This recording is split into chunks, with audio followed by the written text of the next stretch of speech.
Should be red. There it is. Testing, testing. 1, 2, 3. Testing, testing. 1, 2, 3.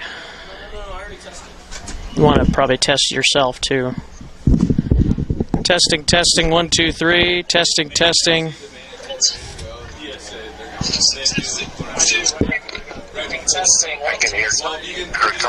Testing, testing. 1, 2, 3. It's at 640. Wasn't like distorted or anything. Yeah, but this, yeah, we're a little.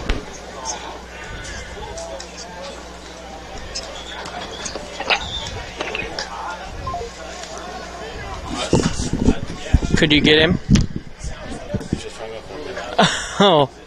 Oh, it's the same as it always is. Testing, testing. 1, 2, 3.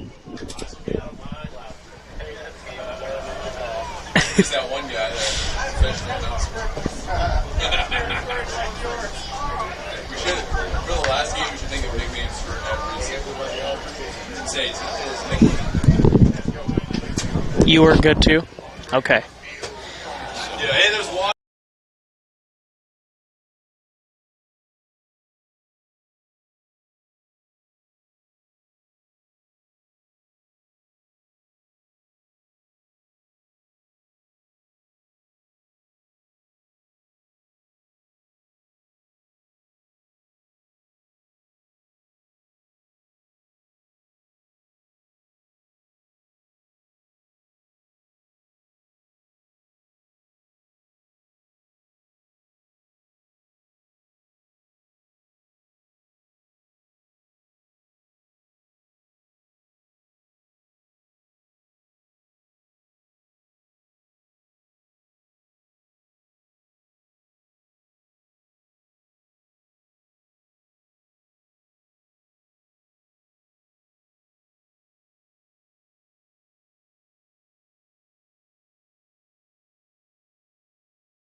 And good evening, ladies and gentlemen, and welcome to Mustang Field, home of the Shenandoah Mustangs, and tonight, home of another edition of the Page County Super Bowl, as the Clarinda Cardinals have come to town to face the Shenandoah Mustangs, as we are ready for hopefully a good matchup tonight. A pair of 1-4 teams, and this is the 76th unofficially all-time meeting between the Mustangs and the Cardinals, dating all the way back to 1897. Carson Schubert alongside T.J. Young, and T.J., it's a big one for both of these teams tonight, especially in regards to district standings. Yeah, absolutely. Happy to be here. This is my first time calling the Page County Super Bowl. I've seen him as a kid, and it's been a lot of fun to watch these two teams over the years. And again, like you said, these two teams coming in, probably both teams, when you talk to them, think that they should be better than what they are record-wise, 1-4 apiece. Clarinda's got a little bit of an edge right now, 1-1 in the district, where Shenandoah is looking to get that first win tonight in a big-time Page County Super Bowl rivalry game. It should be a lot of fun here tonight in Shenandoah. And unfortunately for the Mustangs, it's going to be without a lot of their key players tonight, as they have Ben Labrum out. Brody Cullen, their second leading receiver, leads the team in touchdown receptions. He's out. Evan Holmes is out. Matt Overby's out. And Kemper Long, all out. And according to what I heard from Coach Ratliff earlier, he said that they have approximately 22 total players suiting for them tonight due to illness and injury. So it is going to be a tough one out there tonight. If people want rest, it's going to be really quick.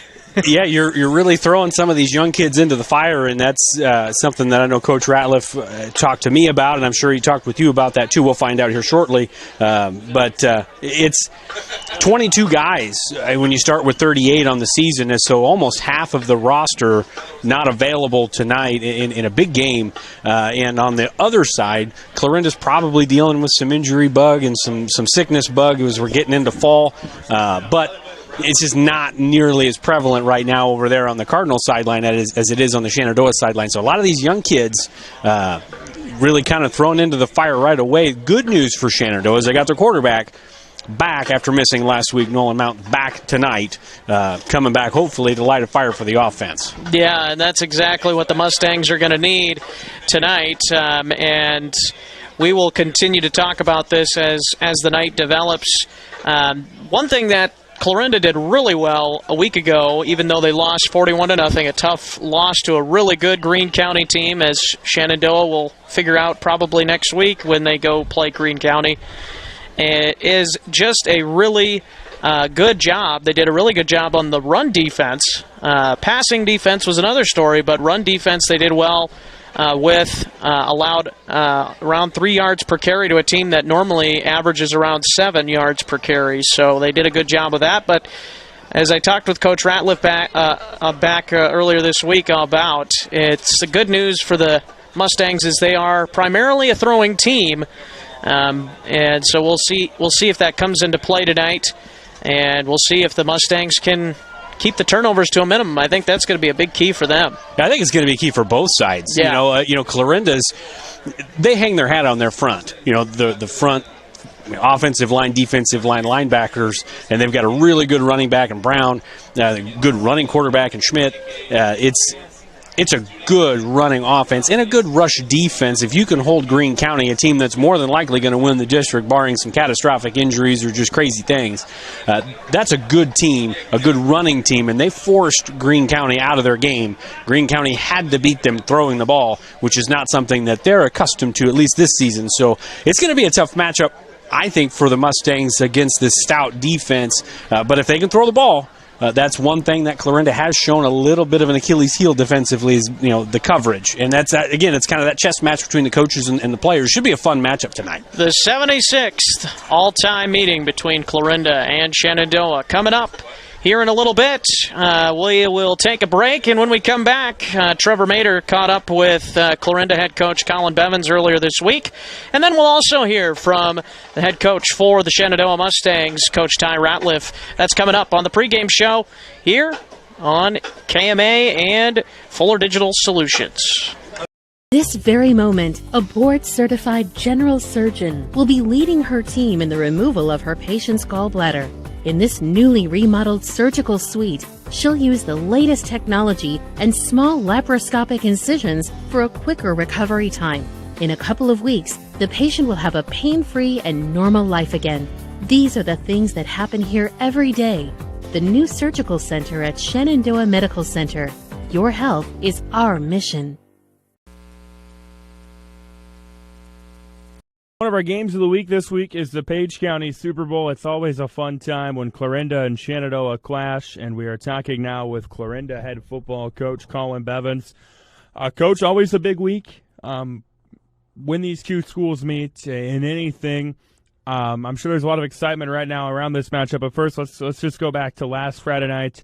You guys ran into a really, really good Greene County team and came up short. And just kind of what were some of the thoughts, some of the takeaways from that game? Yeah, Greene County's really, really good program. Coach Duncan's got those guys. He's got them working hard, and they're putting a good product on the field right now. But I think, we came out very flat from the start, obviously, with the kickoff return to start the game off. That didn't really help us at all any. That kind of sunk our ship before our ship was already sunk.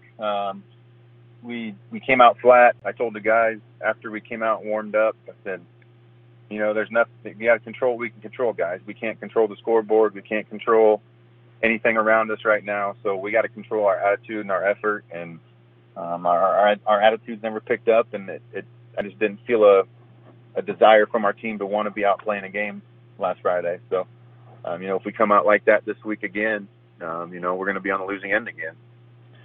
Yeah. What's kind of the approach these next 3 weeks? You look at your guys' district. You sit 1-1 in the district, and with a 6-team district, 4 are obviously going to make it. So obviously these next 3 games are huge. What's kind of the message to the team to get them fired up and ready for this week and the weeks coming? Yeah, I told them after the game, I said, you control your own destiny at this point. You can we can either buckle down, come ready to practice on Monday and, prepare for Shan and, play our hearts out and hopefully win our next 3 games and, be number 2 in the district. Or you guys can turn it in right now and not be wanting to come to practice anymore and just kind of check out. And, we can fall to 6th or to 5th in the district. And, talking to the guys on Saturday after Friday night, they, I feel that they're refocused, they're ready to go. And, they weren't very proud of how Friday went. They know that doesn't represent how hard they work. That doesn't represent who they are as a program and as a team. So, I'm really looking forward to this first week of practice here, kind of starting our 3-game stretch run here at the end. And, we're going to get fired up again. Yeah, I think maybe your guys' schedule at this point has been overlooked by a lot of people. 4 losses combined, by my math, looks like 17-3. Played some really good teams. So what have you guys kind of learned about yourselves in those games that can maybe kind of benefit you in the back half of the season here? A lot of it comes down to our preparation before Friday night even happens. They expect us coaches to watch film. They expect us, to try to put them in the right position to make the plays. But, that falls back on them as well. They have to prepare just like we are. They have to watch the film. They have to know who they're going against. And they have to know different route concepts, run game schemes. They have to know all that just as much as we do, because that's just as valuable to them as it is to us. We can tell them the X's and O's, but, if they're going out and just doing what we tell them and not playing football, we don't have the magic recipe every week. Teams are going to come out with wrinkles. They're going to come out with different things schematically that we hadn't seen the week before that they think is going to work on our defense or on our offense, whatever the case may be. And, we have to adapt to those. And, that's something that, the kids can control before we see it on the sideline. So, they just have to prepare each week like it's our last week now. And, we'll be ready. Getting time with Clarinda head football coach Colin Bevins. Shenandoah is the opponent this week. They're kind of, maybe reeling a little bit after a tough loss to Clark. What have you seen from them that you're paying attention to? They kind of, at least from an outsider's perspective, doesn't seem like they've had much trouble getting yards this year. But what are you kind of looking at in that matchup? Yeah, I'm excited for it. Coach Ratliff has them. They're spread out a little more than they were in the past. They're throwing the ball around. That Mount kid at quarterback is pretty good. I know he'll be back this week, and it's not hard to get motivated when you're playing an in-county rival like it is. So I know he'll be ready to go, and obviously Harold is a key weapon for them that they like to use, and they put him on a single receiver side, or they'll put him out on the 3 receiver side all the way out, split out to the sideline. So they move him around and make him hard to identify where he's at. So that'll be a challenge for us defensively. And offensively, their kids play hard. There's no doubt that they leave everything that they have on the field each Friday, and they might have came up short in some games, but you can watch the film and look back and say, they're playing hard. They're just, some things aren't falling their direction. What do you feel you guys need to do to come out on top Friday night? Well, obviously we have to take care of the football. Not turning the ball over will be big. Usually is in this game when it comes down to 1 or 2 scores. And last Friday we had an issue with penalties. We'd break off a couple. I can think right off the top of my head, we had 2 or 3 runs over 20 yards that we had holding calls, bring them back, and that kills a drive, that kills momentum. And we can't shoot ourselves in the foot like that this week. It's Clarinda head football coach Colin Bevins. Coach, thanks a lot for the time today. Best of luck Friday night. Yeah, absolutely. Thanks a lot, Trevor. Into the pregame show today, Carson Schubert now joined by the head coach of the Shenandoah Mustangs, and that is Ty Ratliff.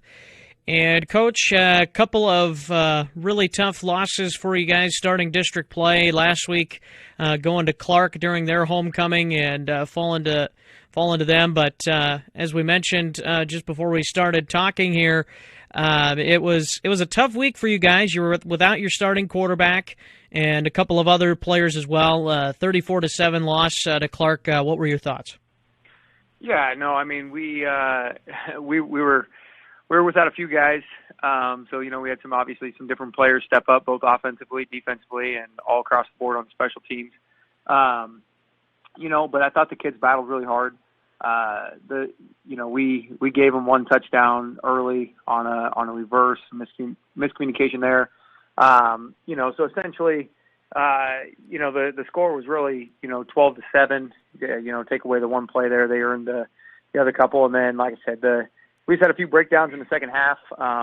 Like I said, there was just some different guys in different positions, and we had our breakdowns. But I thought overall that the kids came to play. They we knew that we had a big task, a big feat ahead of us, being out of position in some of those places like we were. And I don't think the kids ever tried to use that as a crutch or an excuse. And they went after them, and I think all the way to the whistle. At the very end of the game, we were still out there hitting and trying to make plays, and that's what matters most. Yeah, and the way things have started, I'm sure it's imperative that you stay positive, even despite the record and how things are going on the scoreboard. It's imperative to keep that the shoulders up and keep your head up as well, and continue to fight on because the season isn't over. There's still plenty of games left, and you get some of your players back this week too. That'll help. Yeah, no, I think we've kind of been a whirlwind in some different areas. Haven't had it's been either this week or that week. We've been missing a guy here or there. We just haven't been back full strength like we were at the beginning of the season. So hopefully getting some of these guys back here this week and next week will definitely help out the offensive and defensive side. And so, as we mentioned, the struggles. Your team seems to be a pretty young team, just from what I've seen. Experience-wise, obviously, your quarterback Nolan Mount's just a sophomore. He's shown lots of potential this year already, but still lots of room to grow. And I think his potential is definitely hasn't been reached yet. And do you feel like that's kind of the way for a lot of your guys? Yeah, I really do. We've got a lot of young, skilled guys out there, whether they're sophomores or juniors or first year players. It definitely shows that we are young and experienced or inexperienced, but we've got we've got a pretty high ceiling, I think, that we could reach. We minimized a few of those turnovers. I thought Hunter Duke stepping in the last game, he did a good job controlling the ball. We didn't have any turnovers there, and that's big. I mean, we talked. We've got to do a better job of making sure that we have possession of the ball at the end of each play, and I think that'll be big for us. And like I said, these guys are young. They're learning. They're growing each week. But the upside is definitely shown. They've put up some big numbers as far in the receiving game and passing, and I think that they've got a bright future ahead of them. Moving on and flipping the script over to the big Page County Super Bowl, as it's been referenced before, and that is with you guys, obviously, and Clarinda, and they get to come to Shenandoah on Friday night. And unfortunately for you and the Mustangs, it's been 4 in a row in favor of Clarinda, and they'll look to get their 5th straight. So it's been a few years, and I'm sure you guys are hungry for a win. Clarinda's hungry for a win too, I'm sure, as they haven't. They've only won 1 game so far, so a couple of 1-4 teams going out there, and it's going to be a huge one in terms of district standings. But of course, it's always a huge one for Page County. Yeah, no, I mean we're. Our kids are ready. They're ready to go. They want to win just as bad as anybody. And like I said, we've had some unfortunate breaks in games and things like that. And I think they're just ready for everything to kind of click and roll full steam ahead. Clarinda's a good team. I mean, they've got some athletes, whether it be on the offensive line, in the backfield, at wide receiver, you name it. They've got guys that can put up numbers and have big plays at any time. We're going to have to do our job defensively in order to, we've got to shut them down on the run game. They do have the ability to pass the ball pretty well. I think, Isaac Jones, he's a great target out there to throw to. But, I think the kind of the story goes every week, we got to be able to shut down the run. That's kind of one of the things that we struggled with in the past. And then kind of go from there because, like I said, they are a big physical team. They will come downhill at you, and we've got to be ready to match that on our D-line and linebackers. And defensively for Clarinda, last week against a really good Greene County team, they did a good job of holding that running game in check for Greene County. The passing game was another story, but that's something I've seen pretty well so far from the Cardinals this season, is they're able to hold that running game pretty well in check for the most part. Do you feel like that proves to be a good situation for you guys because you guys are more of a passing team when you have Nolan Mount out there, or do you think that still could provide some challenges for your offense?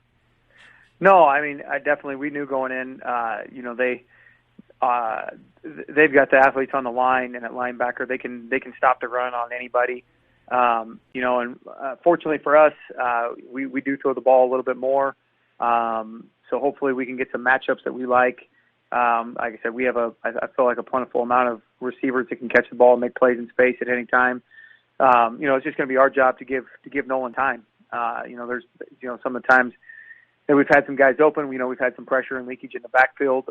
We've got to eradicate some of that. Again, they're gonna be a big physical defensive line, get after it, and we're gonna have to match that. I mean, we're gonna have to really play above and beyond our potential and stop those guys. Give Nolan some time and let him throw the ball, because I think if we can get the ball in space, some of those kids, we can move the chains down the field, and that's kind of been one of the things that we struggled with a little bit is moving the chains consistently. But we're working on that day in, day out, just hitting the short routes, making things nice, clean cuts as the receivers, and just keep it going forward. And then that'll obviously hopefully set up the deep ball as things progress throughout the game. But we've got to do our job up front. I mean, that's the biggest task that we have all week is we've got to stop those front four and any linebacker pressure that they bring. Any other keys for us going into this game other than stopping that running game and, of course, being consistent, getting first downs? Yeah, I mean, I think a lot of it is the pregame show, and we've got more from Shenandoah coming up next. And welcome back to Mustang Field as we get you set for the opening kickoff here at the big one, the big Page County Super Bowl here tonight. Carson Schubert alongside TJ Young Caden Butt will kick off for the for Cardinals. KMA Sports, and it is Caden Butt to do the kickoff duties for the Cardinals. And it's a little onside kick to start the game, and the Cardinals have recovered. Oh my goodness, what a gutsy call to start the game. And it's recovered by the Cardinals. And that is number 6, Dominic Pulsley, the freshman, coming up with a huge recovery. And TJ, that's you remember when the Saints back in the Super Bowl when they defeated the Colts, they came out the second half. Oh, yeah. And they had that onside kick and recovered, but Clarinda decided to do it right away as they give it to Taden Brown on the right side. He's going to get to the outside, and he's going to have a gain of about 7 yards. And a nice gain for him, and what a season he's had. 6.8 yards per carry on the year, 68 carries, 463 yards. 6.8, as I said, 6.8 yards per carry. 5 scores on the season. He's only got 2 receptions in the passing game.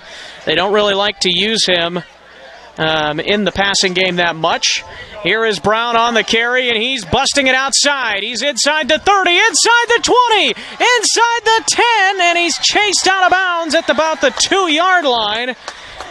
And there are no flags down, I don't believe. So a big run for Taden Brown from the 49 to the 2-yard line, the 1-yard line. It's a gain of about 47 yards. A huge run by Taden Brown, and it is 1st and goal for Clarinda. And it couldn't have started much better for the Cardinals than what it has so far. Here's a toss back to Brown. He cuts in, he slips at about the 5-yard line, and a loss of a few on the play.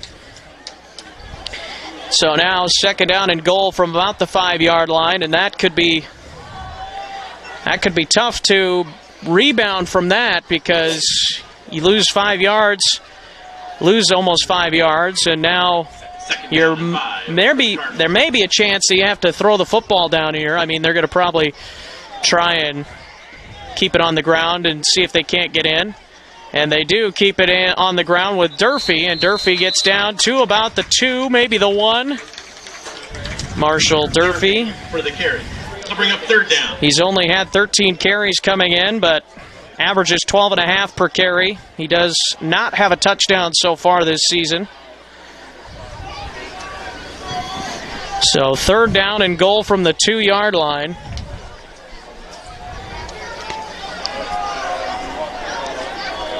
And Schmidt in the pistol formation. Brown behind him. He hands it to Brown. Brown is stuffed at the 1-yard line, and it'll bring up 4th and goal from the 1. And we'll see what Coach Bevins wants to do. I'm guessing he's going to go for it. I wouldn't know why not. You could pin Shenandoah deep if you don't get the touchdown.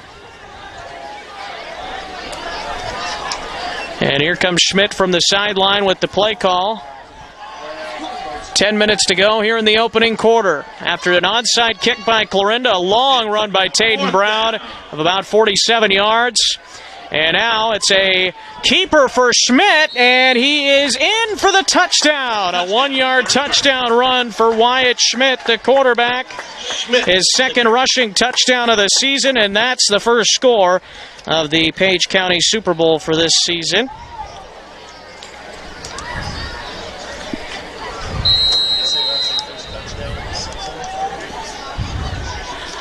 Of the Page County Super Bowl this season. And so an extra point here by Caden Butt, the left-footed kicker. Snap good, hold is good, and the kick is just inside the left upright. 7-0 in favor of the visiting Clarinda Cardinals with 9:47 to go in the first quarter.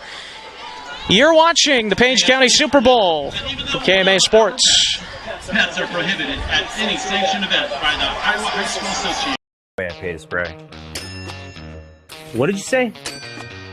Pay to spray. Custom application? Oh, input costs can get pretty high. I want to buy my own sprayer with automatic boom shutoff and really big booms. Gotta love some big booms. The ag economy's down, but I'm bullish and my numbers are good. So what do you think? Let's make it happen. The ride to your dreams is easier with the right partner. Bank Iowa. Let's make it happen. Work today. Yeah, I feel ya. Welcome back to Mustang Field. 9:47 to go here in the opening quarter. 1-yard touchdown run from Wyatt Schmidt. And now the Cardinals will see. I'm assuming they're going to kick it deep this time, TJ. Yeah, I would assume so. That was welcome to the broadcast, right? Yeah, welcome to the broadcast. I had to fix some stuff on the visual there. Technical issues there. Yeah, so I think I got it all handled, and it's a little pooch kick this time. And Bo Gardner is up there this time, and they are able to recover it. The Mustangs get great field position. I think the Mustangs were ready for that one, to say the least. Yeah, I mean, talk about kind of pulling a rabbit out of the hat there right away. Excellent call. It's always an excellent call when it works. You know, and it worked that time for Coach Bevins in the Cardinals, and now they've got the early lead. First down and 10 for the Mustangs. Welcome back, Nolan Mount, after being out a week ago because of an ejection. He steps up into the pocket and throws incomplete, looking for the wide receiver, Hunter Dukes. And maybe a little miscommunication, or just threw it behind him that time, it looks like. Yeah, he had him open in the middle there. Just behind him. Good pressure down there. It looked like that was number 58 there. Wilmus did a good job on the left defensive end of putting some pressure on. And Mount throws near sideline, and it is dropped that time by Hunter Dukes. And as we mentioned in the pregame, Brody Cullen out of this game. Their second leading receiver, leads the team in touchdown receptions. Just how critical is that going to be in this game? That's the real question, I think. Yeah, sure-handed receiver, and guys got some jets. And Hunter Dukes has got some speed too, but just couldn't maintain control on the sideline here. Sets up a pretty critical early third down and long for the Mustangs. And in the backfield, a loss of about 4, as that is going to bring an end to the drive for the Mustangs. And pretty much a picture-perfect start for Clarinda, and the exact opposite for the Mustangs. Yeah, you had basically 3 passes, because that was a little pitch pass for -4 yards, a guy that was wide open in the middle of the secondary, and then another guy dropped a pass. So Mount's putting the ball in the places it's supposed to go, just not able to make the plays yet. There's the punt by Harold that time, fielded on a bounce. Taken across the 45 by Taden Brown, a good return. First and 10 for the Cardinals at their own 48-yard line. It's kind of been a revolving door in this entire season as far as who the punter is for the Mustangs. Probably their best punter is Harold, but they've been using probably 3 or 4 guys back there. That time just a low line drive, one hopper right to Brown, and he gets a good return, and they're near midfield for drive number 2 here with still 8:50 to go in the first quarter.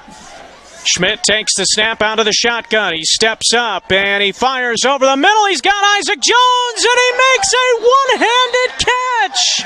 Oh, what a catch by Isaac Jones in the middle of the field. He reached out with one hand and he pulled that one in. What a catch. That was one of the most impressive catches that I've seen at the high school level.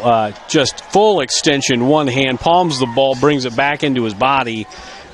Just a phenomenal catch. You know, we saw a really nice catch by Blake Harold a couple of weeks ago from behind, thrown behind him. He grabbed it with his hand and kept on running, but that was as good, if not better, just how he had to extend for that. Here's a great reversal of field for Taden Brown, and he's going to go in for the touchdown. Yeah, you're about a 26-yarder there, and it's kind of a shame if you're a Mustang fan because you did a great job on the play side of forcing that ball back into the middle, but there was just no backside pursuit there, and Brown, good vision. He's a good back with a lot of speed.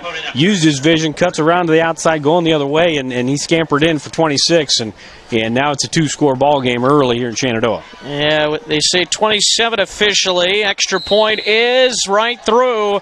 14-0 in favor of the Cardinals here on the broadcast with KMA Sports and Fuller Digital Solutions. We've got more from Mustang Field next.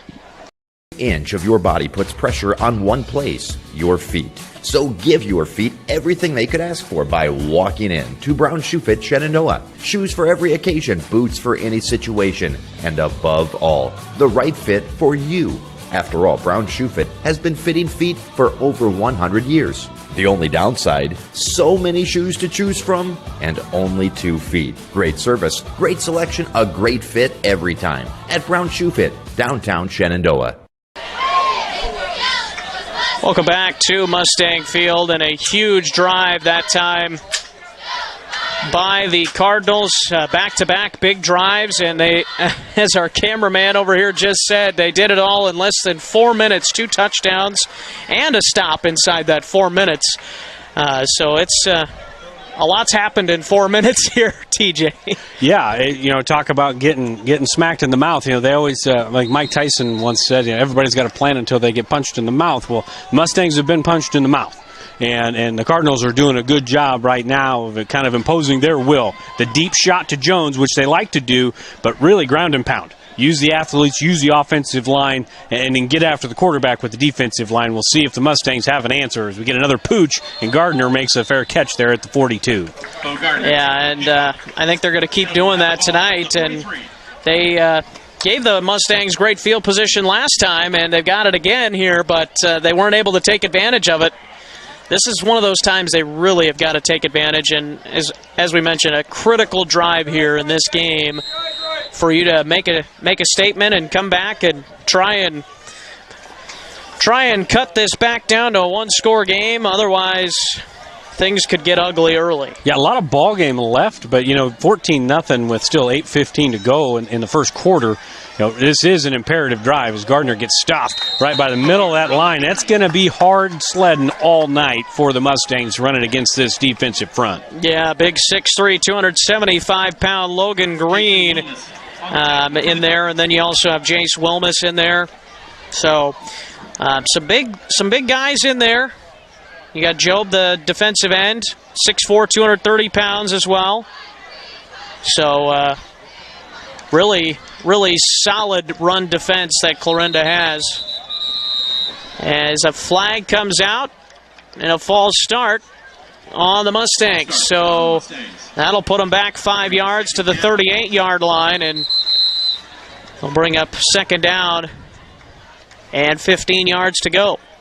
Yeah, and those are just, it doesn't seem like much, maybe a 5-yard penalty, but kind of the mash unit that is the Shenandoah Mustang football team right now, down 14 already.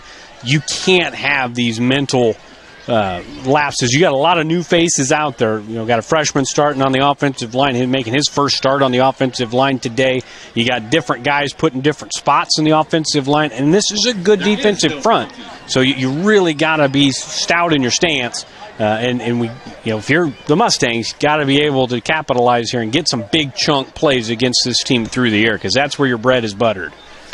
And the struggle for the Mustangs tonight is going to be this offensive line that has 3 guys that are not normally starters on this offensive line. Tyler Carnes, a freshman, Ethan Richardson, a sophomore, and also Jacob Rystrom, who's a sophomore. He's had a few starts there because of the injury to Overby, but pretty young offensive line, and that's going to be a struggle for them tonight, as we're still waiting to hear what the reasoning is behind the officials talking and going to each sideline.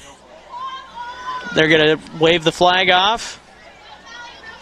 I don't know. It doesn't look like it. I don't think they're waving it off. So 2nd down and 15 for the Mustangs. 7:42 to go here in the opening quarter. Mount back to pass. He throws it short. Blake Harold gets away from one man, and he gets up across the 45 to the 46-yard line. And that's a gain of about 7. On the tackle. That'll bring up 7-8 yards. They'll give him 8 yards that time. 3rd down and 7. So a nice job to get part of that back, but now you got to get it all. It's a little toss to Bo Gardner. He's got some room, but he didn't cut outside. If he would have cut outside, he would have had the 1st down and maybe even more. Yeah, he had some yards there, and you'd like to say, a 3-4 yard gain isn't a positive play, but really right now with this offensive line and this defensive front, 3 to 4 yards. That's a small victory here, and it's 4-down territory right now. Down by 2 scores, looking for your first district win. Page County Super Bowl, they're going for it.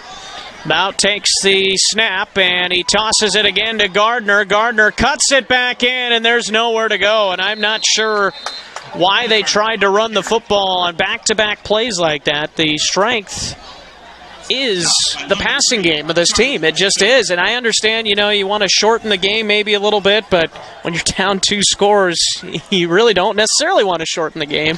Yeah, I think the goal there is to get the ball to the edge. Get the ball to the edge, force the defensive backs to make plays in space against a good, tough runner. And that time didn't get the edge sealed. Gardner cut back, and it's just that defensive line swallowed him up. Yeah, I think he must have saw a hole on the inside, and it didn't take long for that to get stopped to cover that hole really quickly.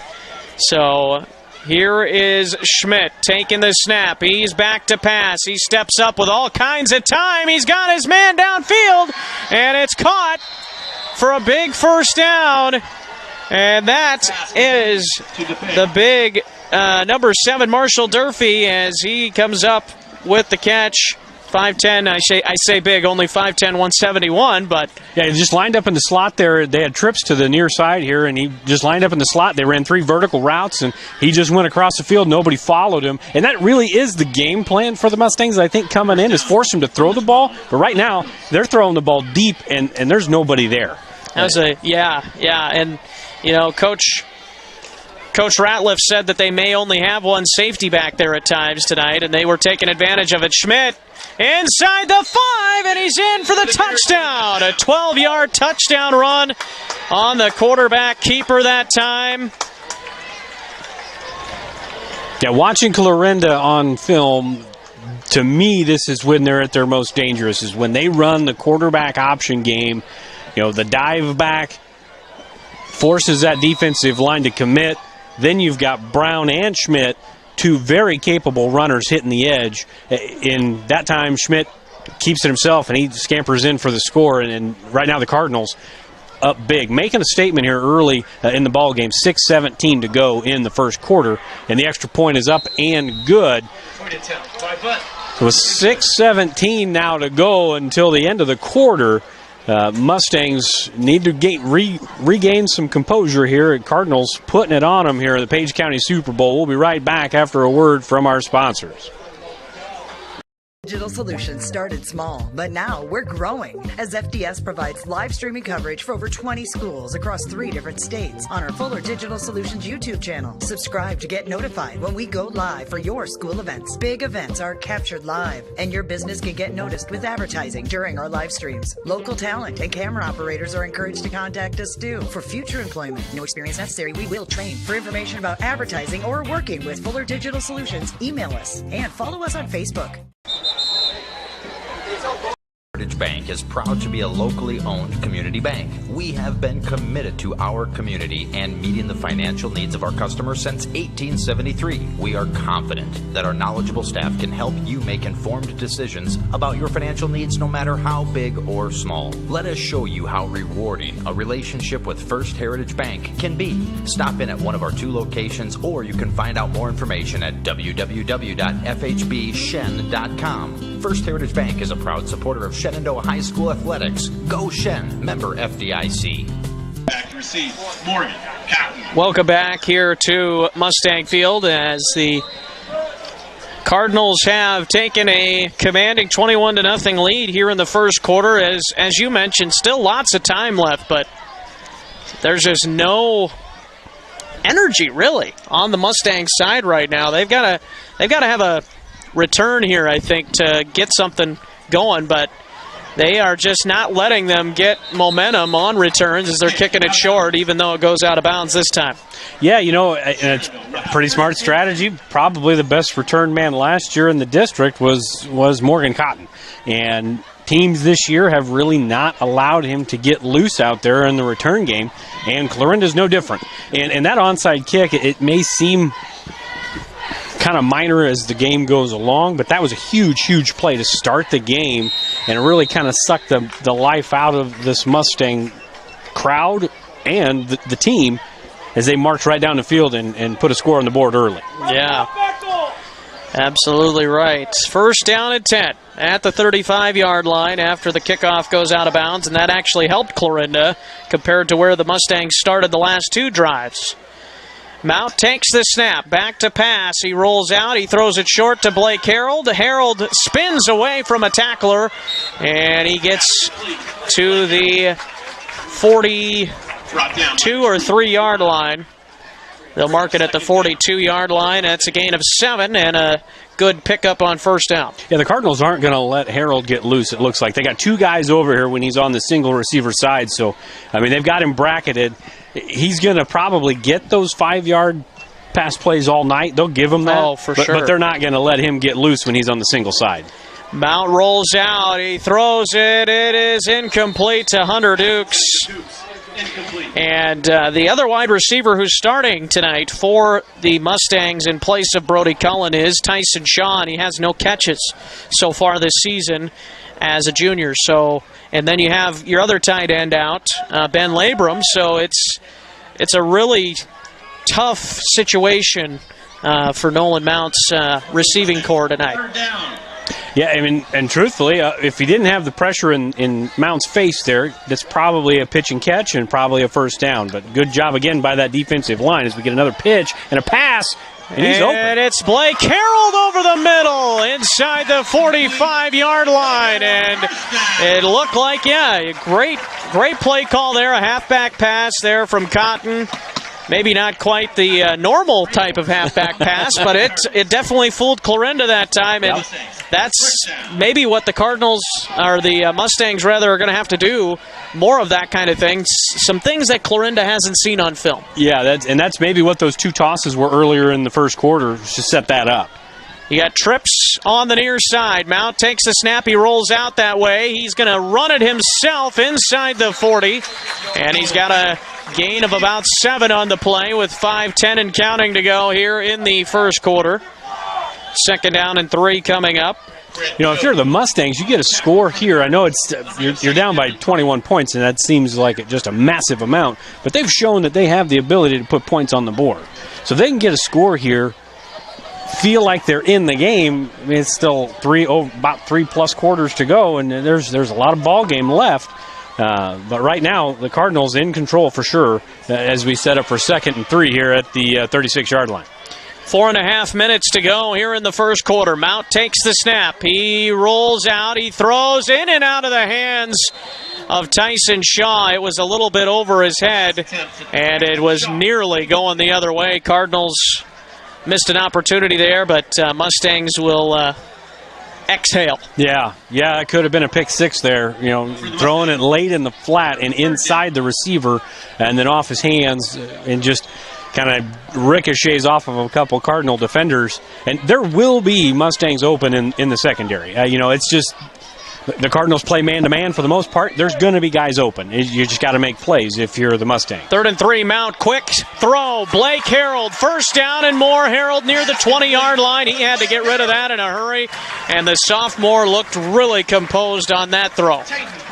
Yeah, absolutely. He had three Cardinals in his face, all outweighing him by about 100 pounds plus. And he stepped right in and made a nice little slant. And Harold was that middle receiver cutting through. It wasn't a pick play, but cutting through. And the guy that was guarding him had to go through traffic. That led him to be wide open there over the ball. Yeah, and I think you're right. They're going to let Harold take those underneath routes all day. But if they let him get open down the seam, things could be in trouble, which I think they're trying to avoid. And that pass to Harold incomplete, and a late flag comes in, and that's going to be a holding call on Levi Spire, the 5'7", 160-pound sophomore. And that was an easy call. I could see why Blake Harold was upset, because you could tell he couldn't get his full other arm around the football. Yeah, just got his left arm completely grabbed, and, it's wonderful for Harold. He's a great player and probably the Mustangs' best offensive weapon, but you can't expect him to do it all night. You got to have some other guys step up. I mean, he's just not going to be able to make it the whole game if you don't get other guys with the pounding that he's going to take tonight. Got to get some other guys stepping up here for the Mustangs. So a 10-yard penalty makes it first down. And they can get a first down at the 1 again, or they can just get it in the end zone. Here's a little pitch pass to Morgan Cotton, trying to get to the outside, and he does not. Really good job of pursuing the football that time by the Clarinda defense, and it's an injured Mustang now. Is that Cotton? Yeah, it looks like he's just hobbling a little bit there. A little gimpy coming up, and he... that little pop pass there to the jet sweep pass, it's a great idea, but when you string it out to the sideline, that's what the defense wants. And you got to be able to cut in between those blockers there where you had a lane there. Get upfield, kind of like a toss. Get upfield, get your 4 or 5 yards, and maybe you can pop one. Yeah. So he stayed in that time. Here's a little pass. Little pitch pass underneath to Blake Harold, or screen, tight end screen, really. Man, it didn't really work. Good job. I think the Clarinda defense was like, we're just going to keep an eye on that number 10 there. And yeah, it's just kind of an extension of the run game there. It's an option play, but you got the shovel underneath. Yeah. And probably had the pitch. Yeah. But he took old reliable number 10 there. So now 3rd and goal, or 3rd and 8, really. I mean, you'd like to get a touchdown. Here is Mount, back to pass, throws over the middle, touchdown, Hunter Dukes. And that is usually an ill-advised throw. Yeah. But he was open, and I think he knew that there was nobody in the area. Nice throw by Mount. And what happens when you play man-to-man, if you get those drags, sometimes you get lost when you see the quarterback scrambling, eyes in the backfield where they're not supposed to be, and that's what happened. Dukes crossed the football, and there was just nobody there, and this time Dukes hung on to it. Dropped a couple early, hung on to it when it mattered, and now the Mustangs are an extra point away from making it a 2-score game. And it's blocked. Extra point blocked. 21-6, the score remains, but the Mustangs get a much-needed touchdown drive. 3:20 to go, first quarter, 21-6. Clarinda on top. Building your vision is what they help do at Miller Building Supply, Shenandoah. Once you've picked your project, comes the supply list. Miller Building Supply is a full-line lumberyard with electrical, plumbing, and hardware departments and all the tools needed to get the job done. Windows, doors, countertops, tub and shower units, kitchen and bath cabinets, and a fresh coat of paint. Yup, they have all that too. And if you have a question, they work hard to get you an answer. Miller Building Supply in Shenandoah. Don't just dream it. Build it. Corporation in Shenandoah is growing. Pella is a family-owned company and has a strong heritage that started in 1925. Pella offers a strong benefit package, competitive wages, quarterly bonuses, profit sharing, and more. Pella has a decreased overtime schedule. You'll never work on Sundays, and you will have at least 2 Saturdays off each month to spend more time with your family. Go to careers.pella.com to see what jobs are available and apply today. experience is not necessary, as Pella will provide training. Pella is an equal opportunity employer. Welcome back to Mustang Field. And now the kickoff from Seth Zwickel, the 5'8", 125-pound sophomore. He's got 13 kickoffs this season. Here's a little squib kick, and it is fielded and downed at about the 35-yard line. And so it'll be 1st and 10 there for the Cardinals. And that was Carson Downing who recovered that for Clarinda, with 3:19 to go here in the first quarter, and the Clarinda offense back out onto the field, and the Mustangs defense.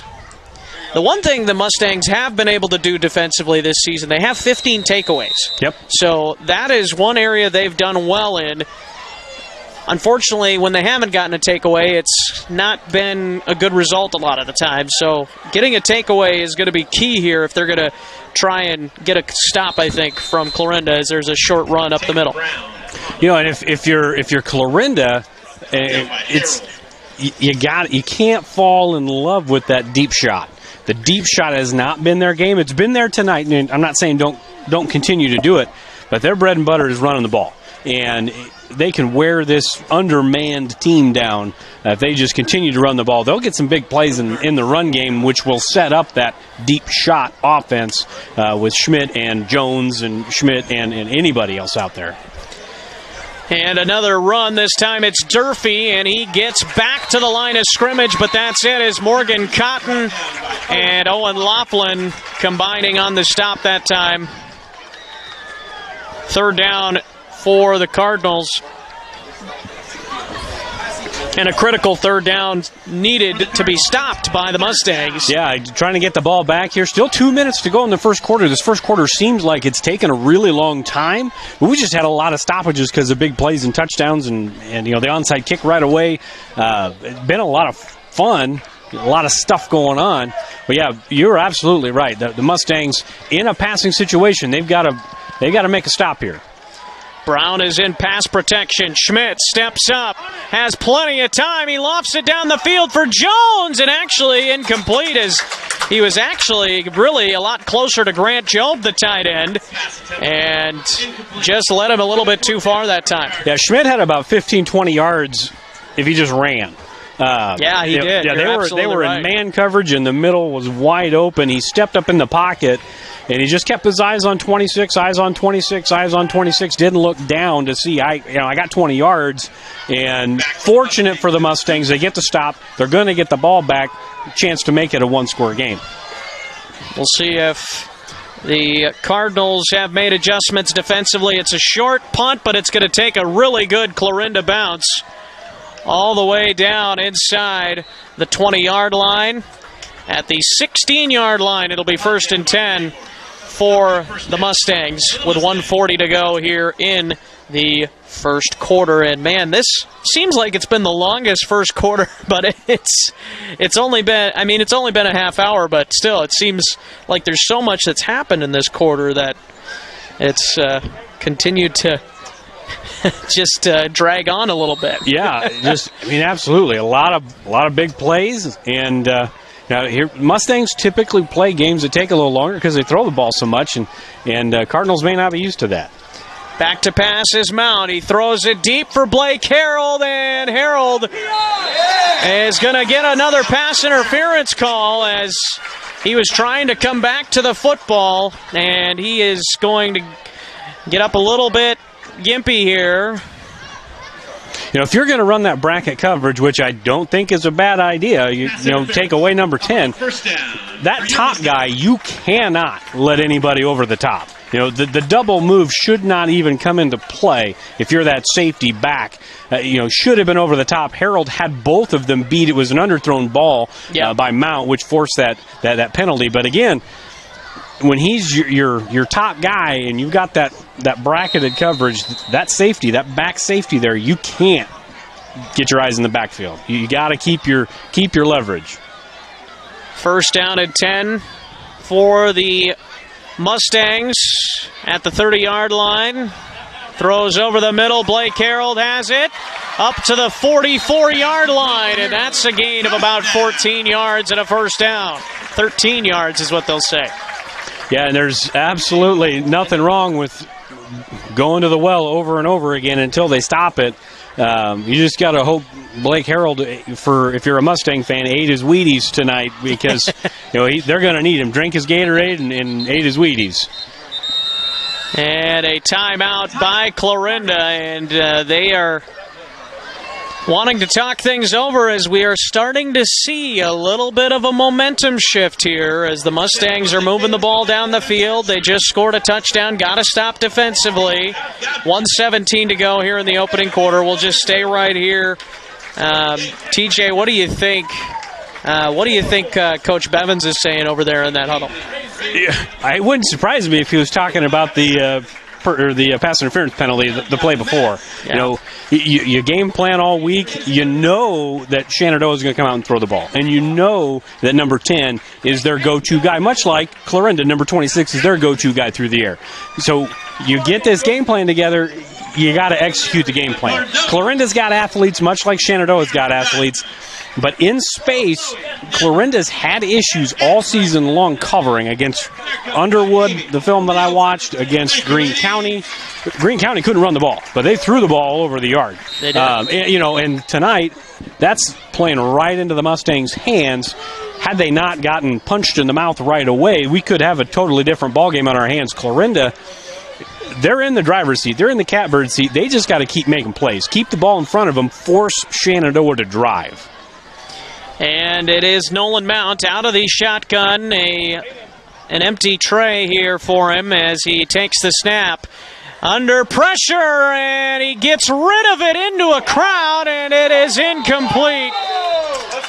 Pass attempt. That's a good call. It did hit the ground. That's a good call, but a dangerous pass. Diving interception attempt. Yeah, as you said, a dangerous pass. Nice job by, I believe that's, let's see, Karsten Beckel for Clarinda that dove for that. He thought he had he's signaling to the officials he thought he had it. And he may well have, but just looking at it from here, it looks like it did bounce, or he kind of trapped it from what I could see. But that would have been tough. It's one of those situations where kind of Mount's been boom or bust all year. One of those ones where maybe you talk about it on film, you got to eat that one and live to fight another play. Fortunate for the Mustangs, they were able to maintain possession. Mount throws, and it's in and out of the hands of Harold. That ball got there a little bit quicker than Harold was anticipating. And I think Coach Ratliff's doing a good job of game planning, getting Mount out of the pocket most of the time, because Mount can't sit in that pocket with that defensive front and those linebackers for Clarinda. They're having their way right now with an inexperienced, for the most part, offensive line for the Mustangs. And Mount, if he was sitting in the pocket, he'd be running for his life all night. So back-to-back incompletions after the timeout by Coach Bevins. And now Mount takes the snap, throws it short to Bo Gardner. He has room. He cuts it back inside, and a tackle. That's a tough spot. I think he should be marked right at that 45-yard line. Yeah, he landed on the guy. He landed on him. And, I don't think that's a very good spot. They spotted him short, so it's going to be fourth down. This is a situation where, quarterback sneak, hand it to your fullback if you have confidence in your run game and your offensive line. So really that chess game that you talk about between the coaches really comes into play right here, because normally it's just, hey, quarterback sneak, get the yard, and keep going. Yeah. Who knows if that's the case right now. Their best offense is throwing the ball to 10. And a timeout by Shenandoah, and I think Coach Ratliff knows how important this play is. And it could be one of those plays that changes the course of this ball game. If Shenandoah gets it and continues to move the ball on this drive, and if Clarinda gets a stop, who knows? They maybe just go on and continue to roll on. So it's a huge play in this game. It may not seem like it because it's only the first quarter, but it could change the complexion of the entire game. Yeah, there's those little mini battles throughout every game, and this is the first 2 or 3 battles were clearly won by the Cardinals. And Shenandoah didn't lay down. They come back, drive down the field, all through the air, get a score. They had that trick play, the little halfback pass kind of got some air into the sideline and into the bench. Go down, get a score, get a stop, now they're driving again. If they get the conversion, do they end up making it a one-score game, and it becomes the Page County Super Bowl we were hoping for, that tight game, high scoring, a lot of offense, throughout here in Shenandoah, or do the Cardinals make a stop and end up running away with it? This is a big play. Well, we saw the Cardinals call that timeout. They had 2 straight plays where they didn't allow a single yard, and now the Mustangs called the timeout. Now what do they come out with after this timeout? I'm thinking it's going to be Harold up the middle here. Oh, quarterback sneak. It's a quarterback sneak, and I think it's a very generous spot, it looks like. I don't know if he got that far. I want to say initially he got it, and then after being pushed back, he didn't have it. I think it might have been a makeup from the play before. We should have spotted him a yard further, so we'll make it right. Yeah. But nevertheless, it's a first down. Yeah, it should have been a first down the play before. You're absolutely right. The coaches on the Clarinda side are not happy about it, but there was nowhere to go. Again, that Clarinda defensive line, I'm going to talk about it, and so are you all night. They got some dudes, and those guys can play. They're big, they're physical, and they're mostly seniors, juniors and seniors going up against some freshmen, some sophomores. But we're at the end of the quarter right now, and Mustangs driving down by 2 scores, but come back with us, because I think we got some more fireworks set up in the second quarter on the KMA Sports Fuller Digital Solutions YouTube live stream with Carson Schubert. I'm TJ Young. We're going to step away. We'll be back here after a word from our sponsors. Sorensen Auto Plaza in Shenandoah has been here over 25 years, and they specialize in financing. Buy here, pay here. At Sorensen Auto Plaza, they finance all credit types. Bad credit, no problem. Visit SorensenAutoplaza.com to apply for financing, and stop by and visit us on Sheridan Avenue. Sorensen Auto Plaza, proud to support this Shenandoah live stream.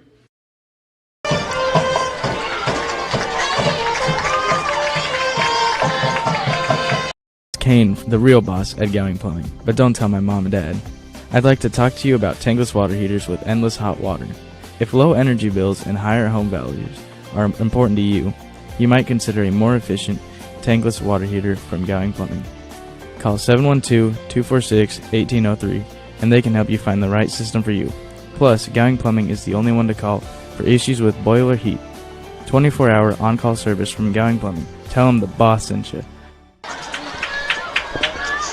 Welcome back to Mustang Field. As we start the second quarter of play, Mount takes the snap on 1st and 10. He rolls out. He throws, and it is intercepted off the deflection, and that was a dangerous pass. And Mount looks towards the sidelines, held his hands in the air like he didn't know what to do, or maybe he didn't. He thought the receiver was going to be somewhere where he wasn't. I don't know what happened there, but it was a dangerous pass. And it ends up in the hands of the Clarinda defense, and they come up with a huge takeaway as the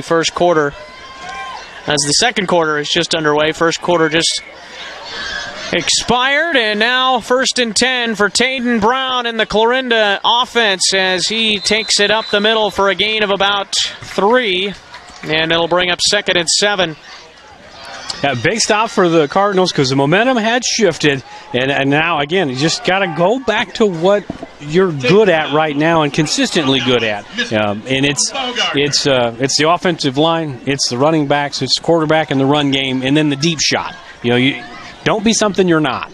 And that's what they've been so far tonight. They've been somebody that's just ground and pound and the deep shot. There's a big run by Tayden Brown. He's across midfield. He keeps making guys miss. He's inside the 30, inside the 20, the 10. Touchdown, Clarinda. 63 yards for Tayden Brown. It's a beautiful counter play. Just the offensive line was able to get that seal, and then you got track speed.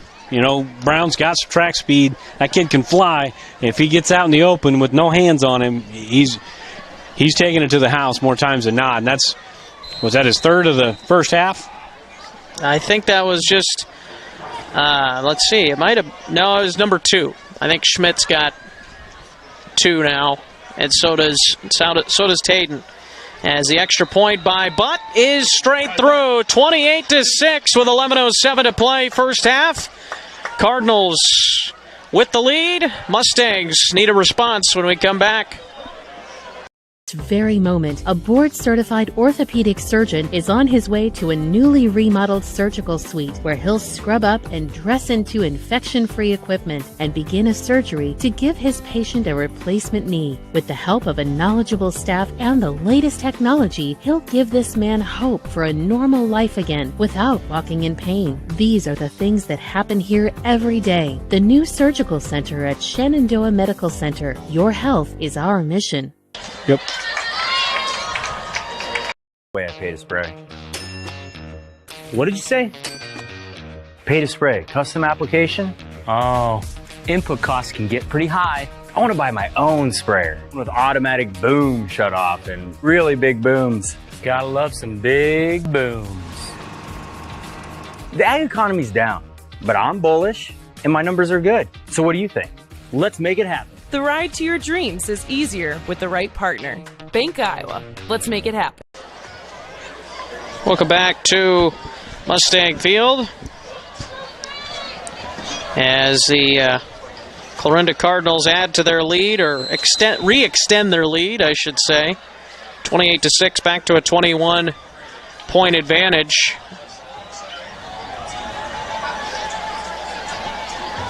Here's the kickoff, and it's a little bit further this time, but it is a fair catch at the 35-yard line. And it'll be 1st and 10 for the Mustangs. First down for the Mustangs.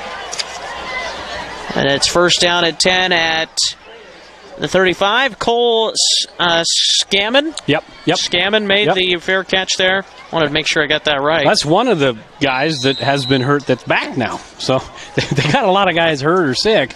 That's one that's been injured and now is back.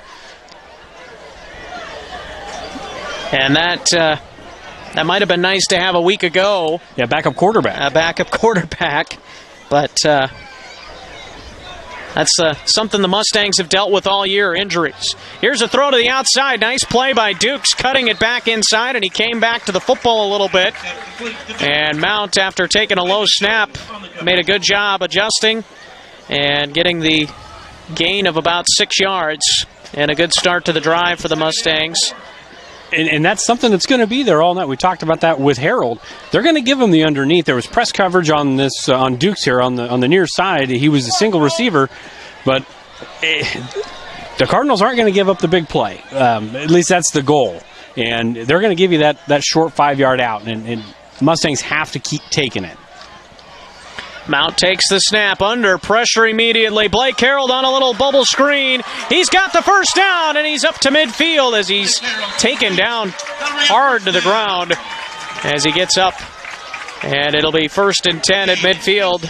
Gain of 9 on the reception. Yep, nice little tunnel screen there. And again, it's those underneath routes. It's going to be difficult for a young team, young quarterback, down by 3 scores, to just take the 5-yard play, take the 8-yard play. You don't have to get the home run. That'll be there. If the Cardinals are going to just keep extending the lead, it's going to be because the Mustangs get greedy. Mount under pressure. He fires at Blake Harold again, who slipped. And hopefully Harold gets back up immediately. He does. That looked like that could have been not so good, but he's able to get back up, and he looks fine. Yeah, we've had some rain here in the last couple of days, so you think maybe, natural grass field, you might have some slippage, and that's the first real one we've seen tonight. So we did have one for Clarinda by Taden Brown on that opening drive, but other than that, it's been pretty clean. You're absolutely right. So 2nd and 7. They got some positive yards out of it. I think that's kind of the thing, too, for the Mustangs. Just try and stay ahead of the chains if you can.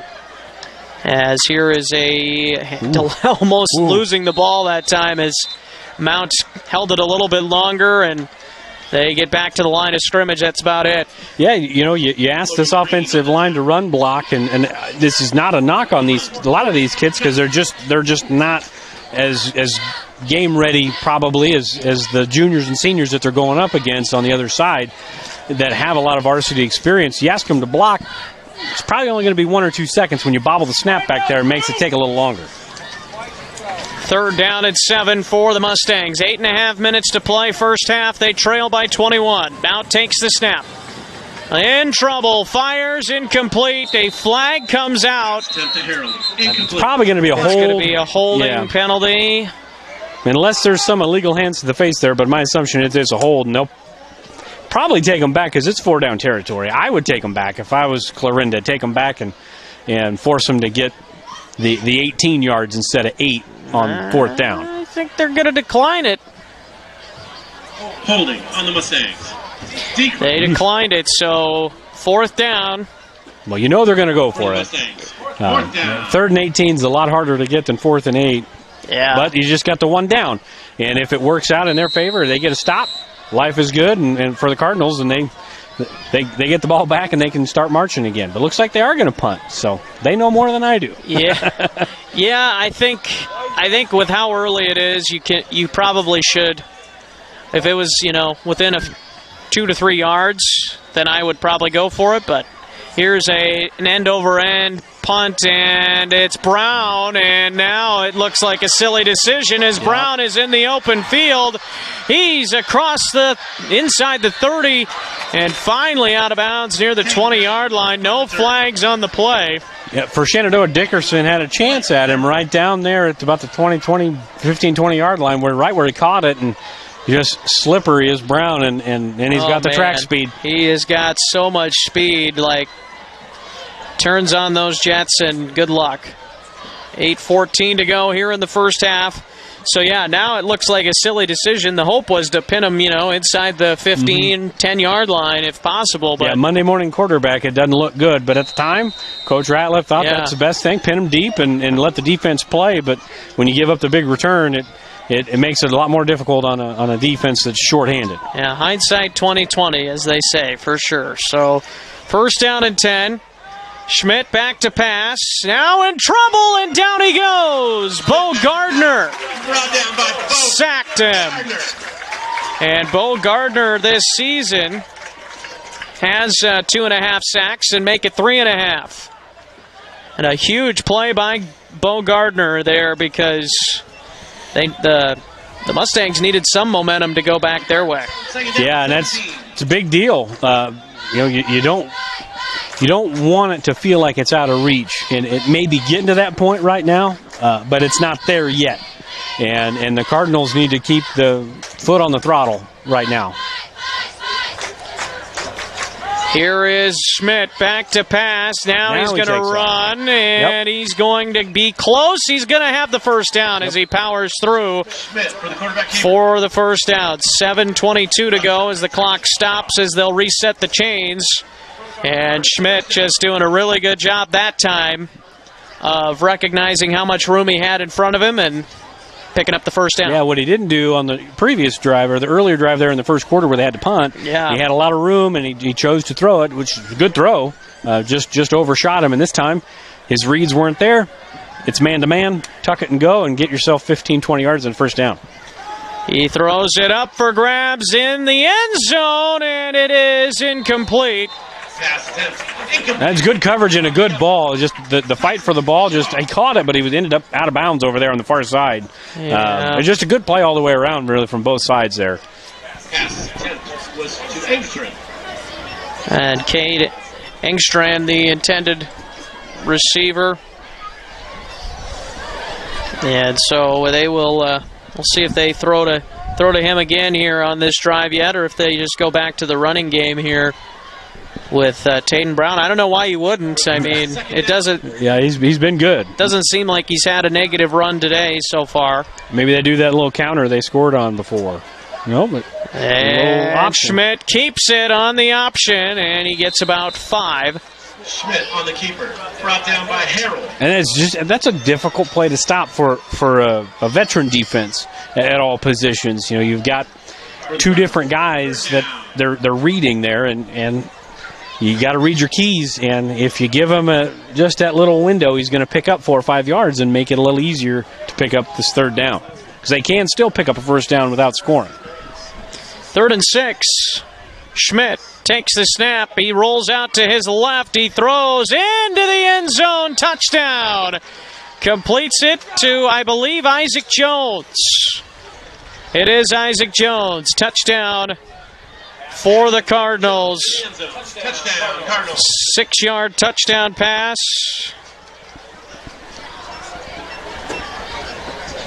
And what Harold is to the Mustangs, Jones is to the Cardinals, and he comes up big twice now here in this first half. The beautiful one-handed catch earlier, and then this touchdown over here to extend the lead. About to be a 29-point lead if they can make the extra point, and it looks like it's up, and it is good. 35-6 is the score. And Clarinda is rolling right now. 6.5 minutes to go in the first half. Clarinda on top of the Page County Super Bowl. Inch of your body puts pressure on one place, your feet. So give your feet everything they could ask for by walking in to Brown Shoe Fit Shenandoah. Shoes for every occasion, boots for any situation, and above all, the right fit for you.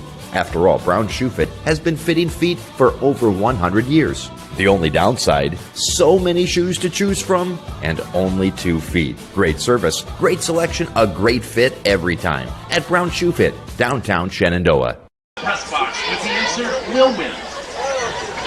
Digital Solutions started small, but now we're growing as FDS provides live streaming coverage for over 20 schools across 3 different states on our Fuller Digital Solutions YouTube channel. Subscribe to get notified when we go live for your school events. Big events are captured live, and your business can get noticed with advertising during our live streams. Local talent and camera operators are encouraged to contact us too. For future employment, no experience necessary, we will train. For information about advertising or working with Fuller Digital Solutions, email us and follow us on Facebook. Right there. Welcome back to Mustang Field. 6.5 minutes to play here in the first half. 35-6. Clarinda with the lead, and still a quarter, 2.5 quarters of football left. So still time left for the Mustangs. It's just a matter of putting it all together and being consistent on both sides of the football, which they did for a little bit. They did for a little bit of time, but unfortunately. They haven't been able to be consistent at it in this game. Yeah, it's kind of been the microcosm of the season, right now for the Mustangs. Each game they've played this year, they've had their moments of sound, fundamental, quality, take care of the ball, football offensively, and then you have those moments where just maybe lose focus or you try to do too much, try to be the hero instead of just playing the game and moving the chains. And a young team is going to happen. And the Cardinals are not a young team, and they are a team that's built on that big O-line and the big D-line, and they're physical, and they're using that physicality right now to just kind of impose their will. First down and 10 for the Mustangs. And the Mustangs have lost 5 consecutive to Clarinda in this Page County Super Bowl matchup. Last year they played twice, once in the postseason as Mount is just drilled back after he ran for about 7 yards. He gets up fine. But really that's the right read. You go through your progression. 1-2's not there. It's a half the field read. You're either hitting a slant or you're hitting a flat.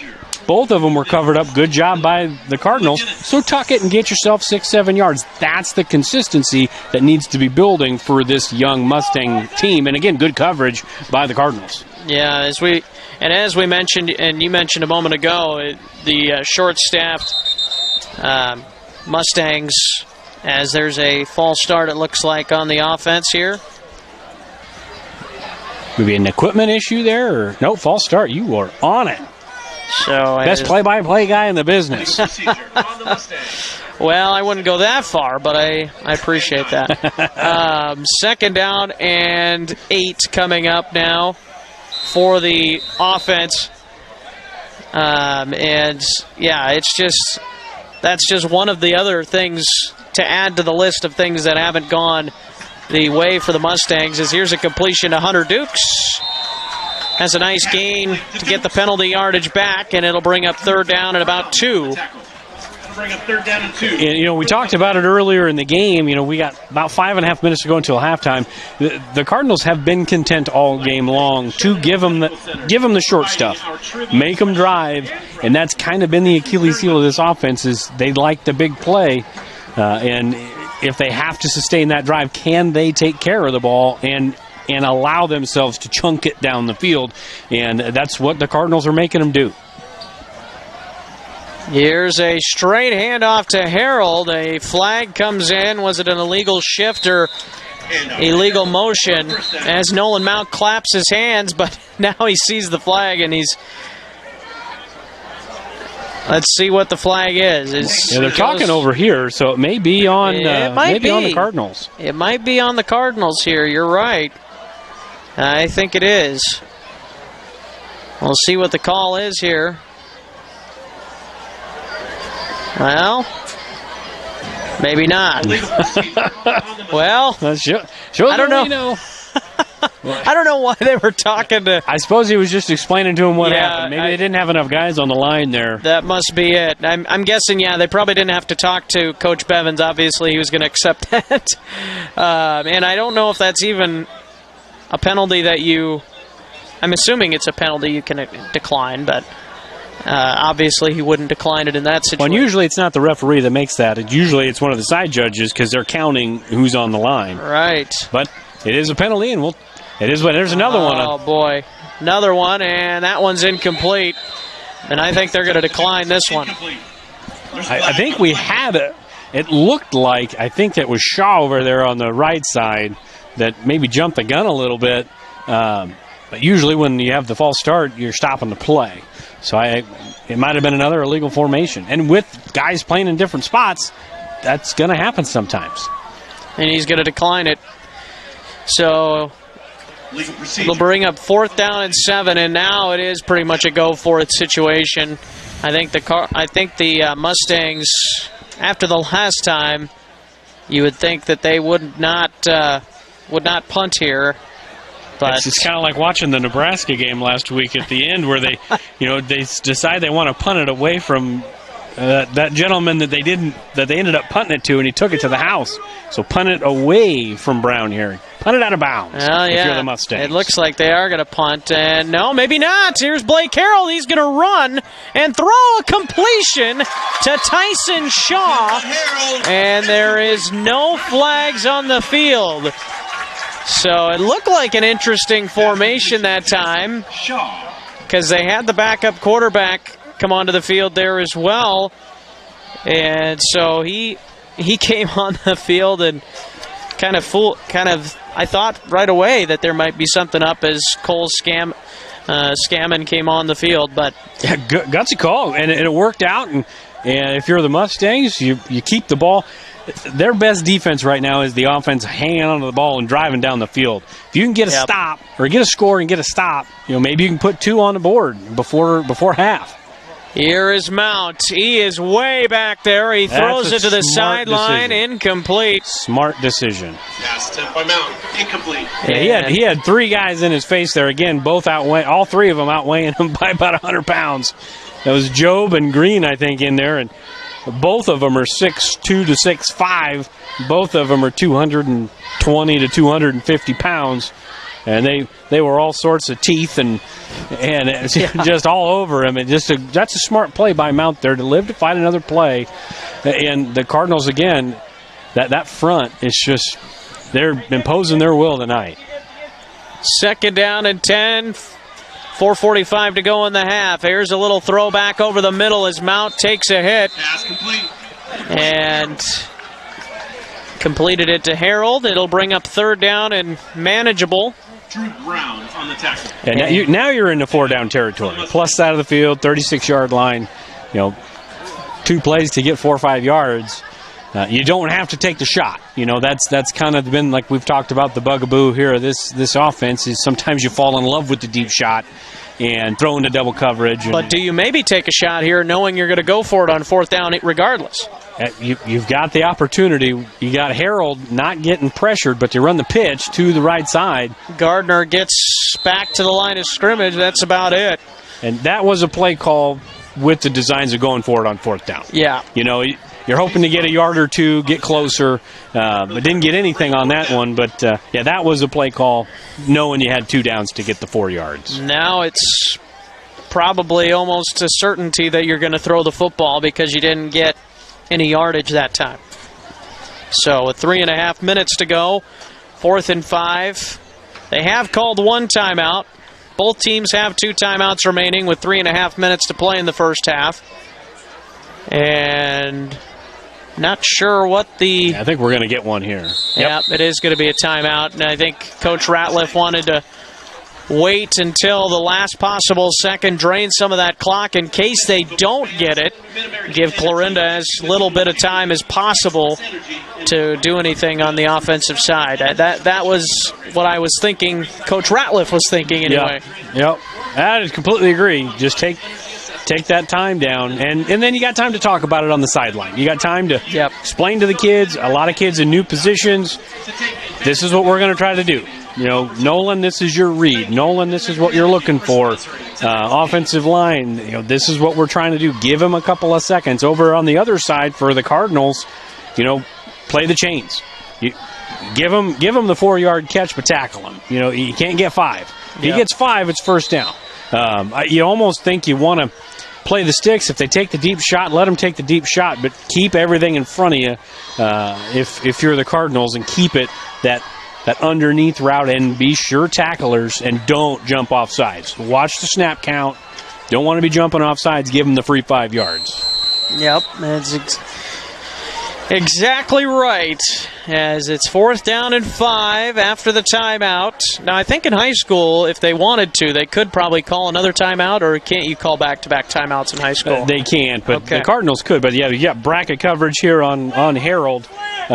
With his splits, it looks like he's going to run an inside route here. 5 seconds on the play clock. Mount gets it away. Here's the throw, and it's deflected at the line of scrimmage. Yeah, and he had him. And it's incomplete. He had Mount. You run that press coverage with Jones, and he's so far off the line, you know he's going to run an inside route just based upon where he's lined up. And he just takes 1 step and runs inside. Nobody gets hands on him. He was open, but a good job by the defensive line to get a hand up, bat the pass down, and it's a turnover on downs. First down at 10 now for Clarinda. And the Cardinals have plenty of time with 2 timeouts. Yeah, absolutely. To be able to move the football down the field, which is why I think Coach Ratliff wanted to take away as much time as he could, because he knew they were going to have plenty of time anyway. As Schmidt runs down the sideline, a first down and more.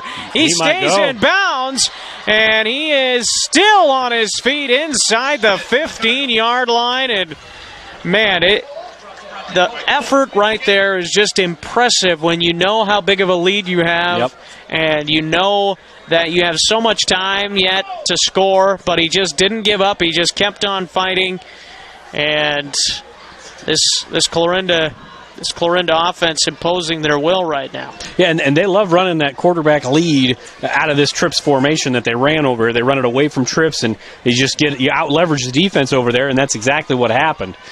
Schmidt back to pass. He throws to the outside. It is complete to Marshall Durfee, and he's down to the 5-yard line. And a gain of 8 yards on the play. Yeah, they're in no hurry right now. You know, you take the time, get your play right. It sounds silly to say up by 29 already, but this kind of a put-away drive. Not that it maybe wasn't out of hand already, but you know, you get down by 35. Even this offense that has been dynamic at times, that's a very difficult hill to climb. Taden Brown off the left guard. He's got a touchdown. Oh, wow. I didn't think he got there, but he's in from 5. Let's see. I think he was just 5 yards out there. So 5-yard touchdown run for Taden Brown, and it is number 3, as TJ tells me. So we will. We got the player of the game right now, and he's leading the pack. He is looking like he might be the player of the game. That is for sure. 2:54 to go here in the first half. Extra point by Butt, and it is good. 42-6. complete opposite from a week ago for Clarinda so far today. And for the Mustangs, it's just been some turnovers and some, big penalties and things that just have stalled out their drives. But we'll take a quick 30-second timeout, and we'll come back for the conclusion of the second half here in Shenandoah. Heritage Bank is proud to be a locally owned community bank. We have been committed to our community and meeting the financial needs of our customers since 1873. We are confident that our knowledgeable staff can help you make informed decisions about your financial needs, no matter how big or small. Let us show you how rewarding a relationship with First Heritage Bank can be. Stop in at one of our 2 locations, or you can find out more information at www.fhbshen.com. First Heritage Bank is a proud supporter of Shenandoah High School athletics. Go Shen, member FDIC. Welcome back to Shenandoah, and 2:54 to go here in the first half. 42-6. Clarinda with the lead. Carson Schubert alongside TJ Young here. This production with both KMA Sports and Fuller Digital Solutions here this evening. And a really good performance here from the Cardinals on both sides of the ball tonight so far. And another little short kick, as that one was off the ground, and the Cardinals are going to get this one again, I believe, and they do. Onside kick. And that one, like right off the tee, hit the ground and then bounced up, and First down. I think it's just one of those weird deals. You probably got guys out there on the kickoff return that aren't normally out there, and they can't touch it till it gets 10 yards. You can touch it whenever as a return team, Yeah. But then nobody went up to get it. They just kind of watched it roll, and that's just kind of a microcosm of the game right now. The ball's been bouncing the Cardinal way, and don't get me wrong, this is not an excuse for Shenandoah whatsoever. The Cardinals are just outplaying the Mustangs right now. There's your counterplay, and he's gone. Taden Brown to the outside. He is not going to be caught by number 7 out there, and Brown is down inside the 10. And that is a gain of about, almost 40 yards. Just a pin and pull there. Your outside linemen are pinning in, and you got the pulling guard on the counter. Get to the outside, seal the edge, and Brown with his track speed. It's almost not fair right now the way they're blocking, and they're impressive right now. There's Schmidt, tosses to Brown. He is going to get in, but it's going to come back as there's 3 flags on the field. And it's going to be a legal block at the back or a hold coming back on Clarinda here. Must have been egregious. There were three of them out there. It's a hold. Hold it on the Cardinals. It's something that Coach Bevins talked about, too. Last week they had a bunch of 20-plus, 30-yard runs that got called back from penalties, and they haven't had that tonight. And that's the first one. That's the first one that took points off the board, or a big play. So I'm sure that's something they'll talk about at halftime. Not a lot of bad things to talk about for Clarinda at half, but that's something that I'm sure he'll address to his boys. Hey, we're playing great, but we got to clean up those little things if we want to make a run. Get to the postseason and make a run. Maybe get Greene County again down the road. Yeah. Here is Schmidt from the pistol, taking the snap. Guess who? Taden Brown off the left side this time. He's got the first down and more. And he has a gain down to about the 11-yard line, I believe. Actually, it may not have been a first down, as it's goal to go. So I forgot that it was goal to go there. I was looking at the chains, and it looked like it was a first down, but it's second and goal. It looked good. It looked good. It's still good. It's still a good run there for him, and now he gets it again. And he is swallowed up at the 10-yard line. A timeout by Clarinda with 33 seconds left in the half. They've got one more remaining, and they've got 2 downs to work with to get to the goal line.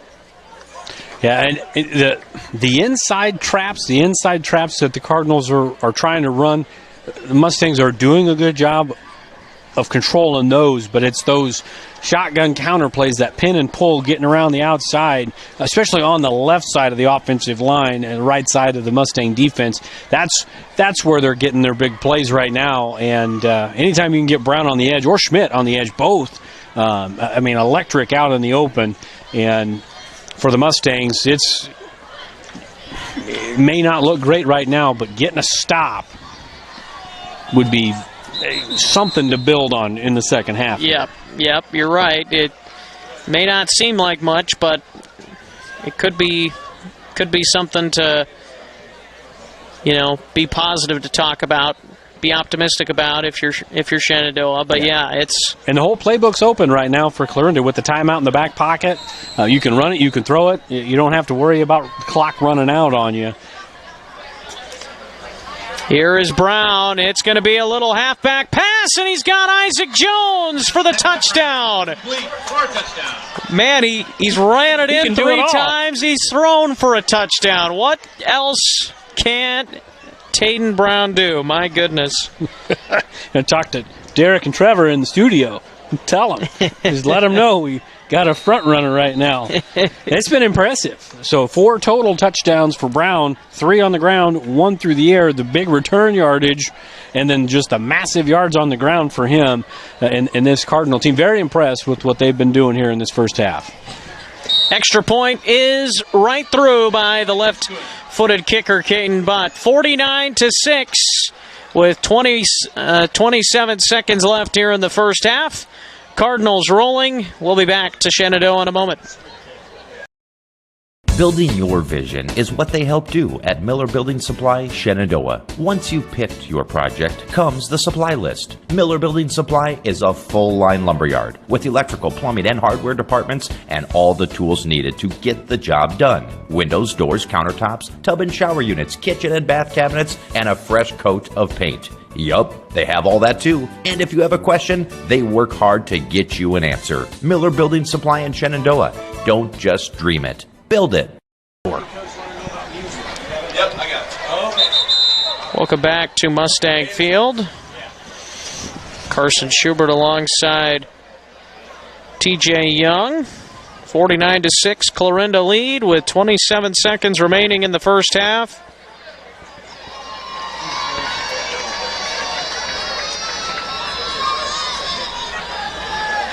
TJ, any thoughts? I would imagine if you're Shenandoah, the job number 1 right now, goal number 1 is to field the kickoff. It's going to be a squib or a little onside. They're not going to kick it deep. Field it. If you get good field position, you got a timeout. What do you got to lose right now? But if it's a deep kick, you're probably just going to go to the locker room and lick your wounds and try to come out with a game plan to scratch and claw here in the second half. It's been a very one-sided first half and a very impressive first half for the Cardinals. Butt gets a little pooch kick underway, and it's taken by Dukes, and he gets out to the 35-yard line, and I think that's going to be a face mask penalty possibly to add on. If it puts him at, if it's a personal foul, it might put him at the 50, then maybe you do take a couple shots. I think it's a face mask, and it certainly personal foul is a face mask, so that will put him at midfield. And with 20 seconds and Nolan Mount at quarterback, might as well let it rip. Yeah, you may as well. I would imagine if I'm Clarinda, I'm not probably playing man-to-man right now. For this drive, I'm probably playing your cover 3, cover 4. Just keep everything in front. Don't give anything up over the top. And it looks like, you got a safety right now 15 yards deep, but, it looks like they're still kind of lined up, and it looks like cover 3 looks, so not going to play man-to-man. They're going to go with a handoff to Gardner here to catch him off guard and inside the 40-yard line. And a timeout was taken by the Mustangs. Timeout, Mustangs. And there are 6 seconds on the clock. I don't know if they'll add any back. Varsity girls will be at the Council Bluffs Thomas Jefferson tournament tomorrow. That's one of those, you see it on Saturdays and Sundays at the end of halves. Hey, let's run a screen, let's run a draw, something to see if you can pop one, and then maybe you take a shot. And that's what Coach Ratliff did right there. Hey, let's just put it on the ground, see if we can get something. And they did. They got a nice gain of 10 yards. You take your last time out, you're going to probably get Nolan Mount rolling to the right, to the wide side of the field, I would imagine. And probably 3 receivers on that side.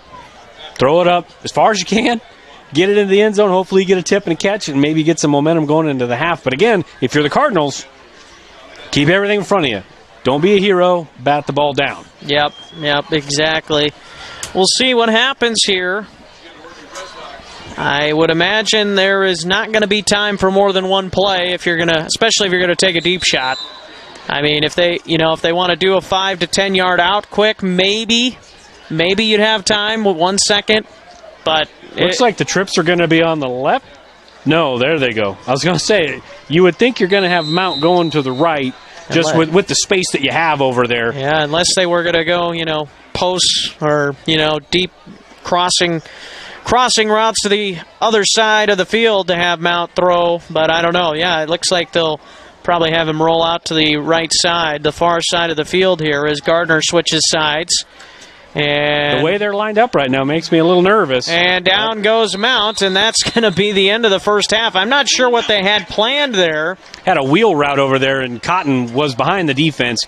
There wasn't anybody back there. I mean, if he doesn't get the sack, it could be a touchdown. And Nolan Mount is down, and when it rains, it pours right now. As Nolan Mount is slow to get up, and I would be shocked to see him in the second half if it's looking like it is right now. Like even if he's good to go, I mean, why would you even put him out there? Yeah, and you're in a situation where if you're 0-3 going into the next 2 weeks, still the top 4 teams go, and you've got Greene County coming up and Des Moines Christian, and one of those 2 games you'd think is a winnable game, but Greene County, you never know. I mean, anything can happen, but they're putting it on Red Oak right now. It looks like, as the ticker showed at halftime, it was 35-0 there. Greene County was all over Red Oak there, so they're again kind of imposing their will on the district. 49-6 in favor of Clarinda. We will take a break, and we will come back with a little bit of halftime information, or a little halftime segment, I should say, for you here as well from Upon Further Review earlier this week. And we will step aside now, and we'll come back with that segment. And you are watching Clarinda and Shenandoah, the Page County Super Bowl with Fuller Digital Solutions, KMA Sports, and we'll be back to Shenandoah here in a bit. Pella Corporation in Shenandoah is growing. Pella is a family-owned company and has a strong heritage that started in 1925. Pella offers a strong benefit package, competitive wages, quarterly bonuses, profit sharing, and more. Pella has a decreased overtime schedule. You'll never work on Sundays, and you will have at least 2 Saturdays off each month to spend more time with your family. Go to careers.pella.com to see what jobs are available and apply today. Experience is not necessary, as Pella will provide training. Pella is an equal opportunity employer.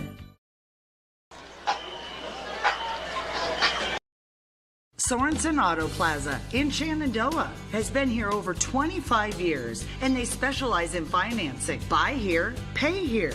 At Sorensen Auto Plaza, they finance all credit types. Bad credit, no problem.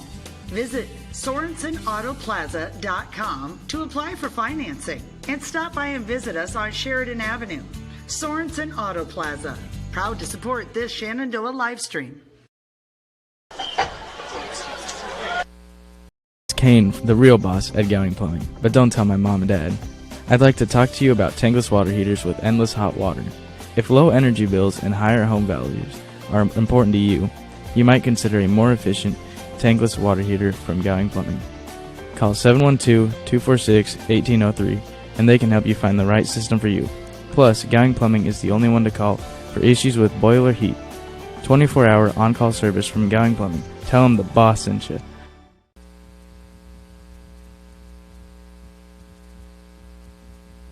This very moment, a board-certified surgeon specializing in female pelvic medicine and reconstructive surgery is scrubbing up in a newly remodeled surgical center full of the latest technology to give a woman a chance to take back control over her body. It will take less than an hour. There will be minimal recovery time, and afterwards, she'll start to feel normal again. These are the things that happen here every day. The new surgical center at Shenandoah Medical Center. Your health is our mission. Welcome back into Upon Further Review. We're talking now with Tucker Franklin, Kansas City Sports Network. Going to talk some Chiefs. So if you're a Chiefs fan, you might want to sit on the couch and get ready for this therapy session, or maybe you'll need therapy by the end of it. But Tucker, how are things going today, my man? Hey, they're going great in Kansas City. We're starting to get a little bit of football weather. That's my favorite time of the year once it starts to turn autumnal. In Kansas City, you get the colors changing on the trees and everything like that. But we're getting real close to football weather. I just wish it would stay there, because we get there and then it gets warmer. But I just need it to stay football weather. Chiefs are a mess right now, and Tucker is loving the fall. That's what I love about Tucker Franklin. Maybe I shouldn't say they're a mess, but Tucker, another tough loss last week to the Chargers, 1-2. It's the first time in Patrick Mahomes' career that he has a losing record.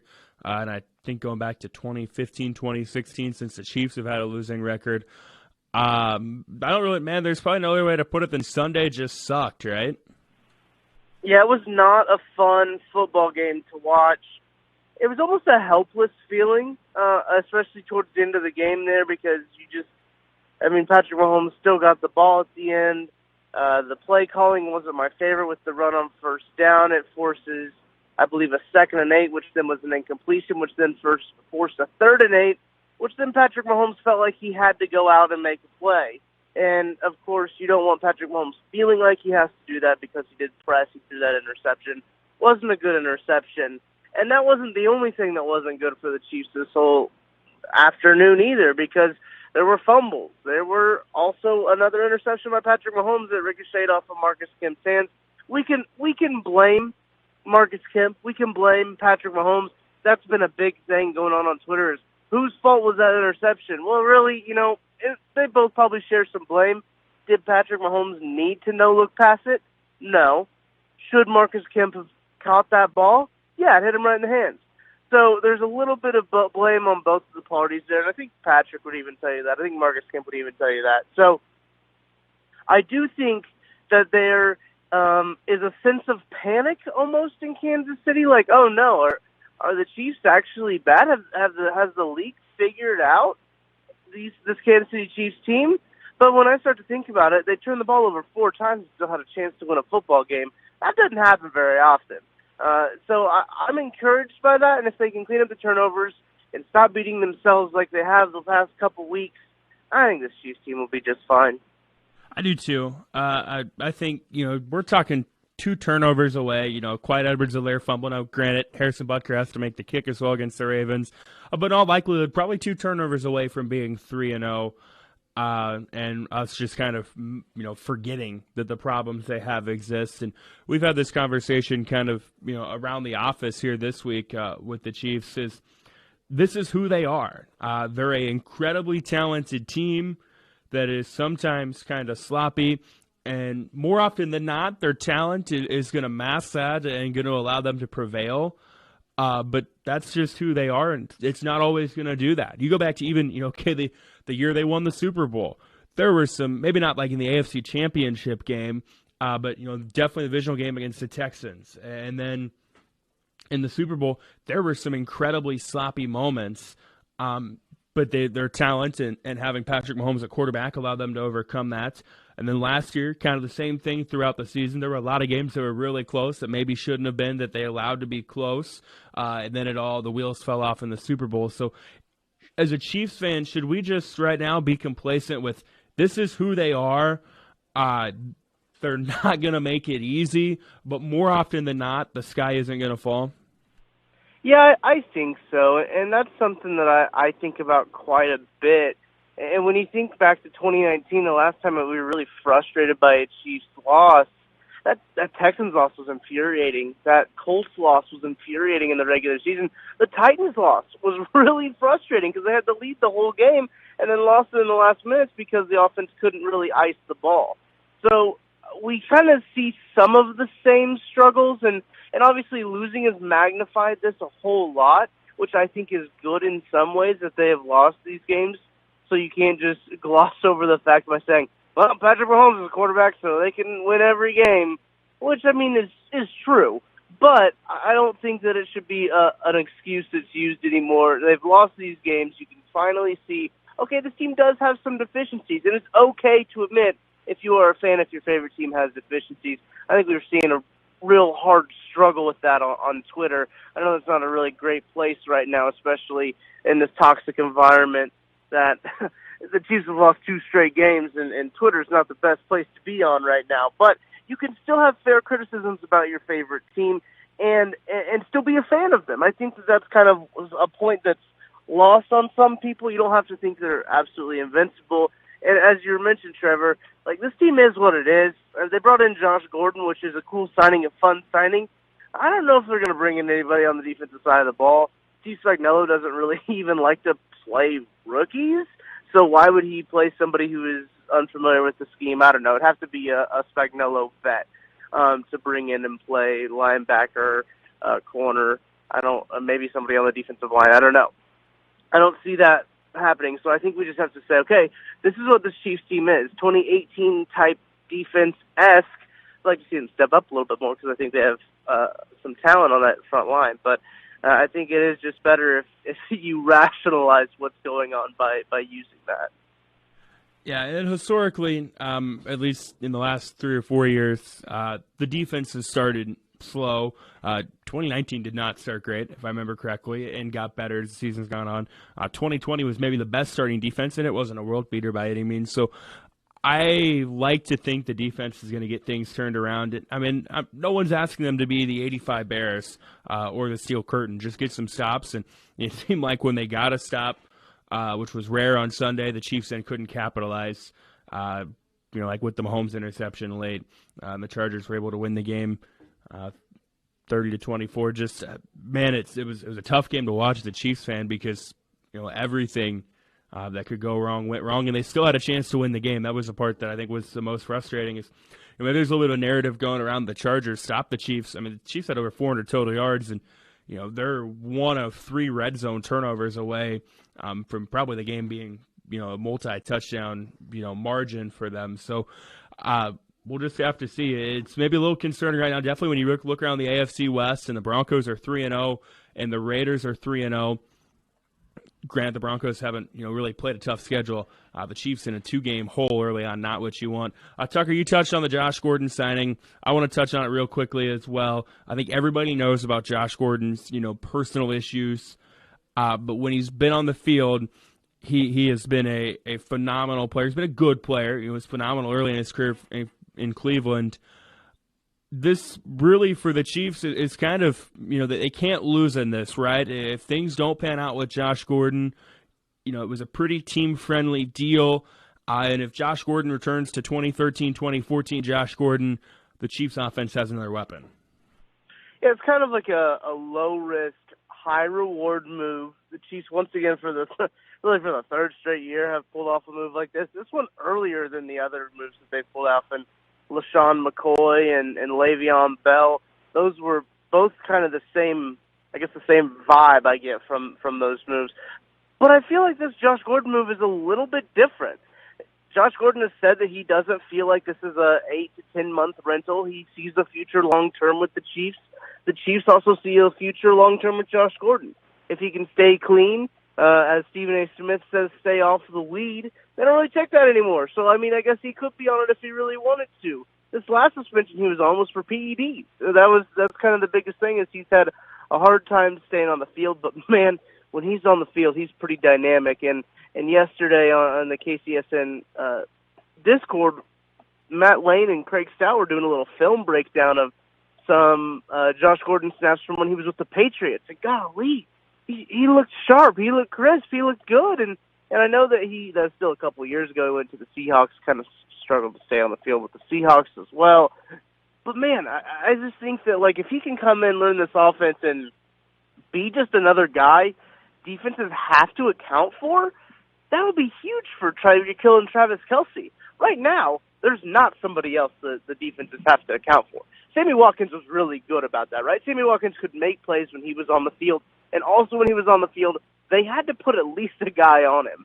You had to cover Sammy Watkins or he was going to beat you. And you're going to have to do the same thing with Josh Gordon.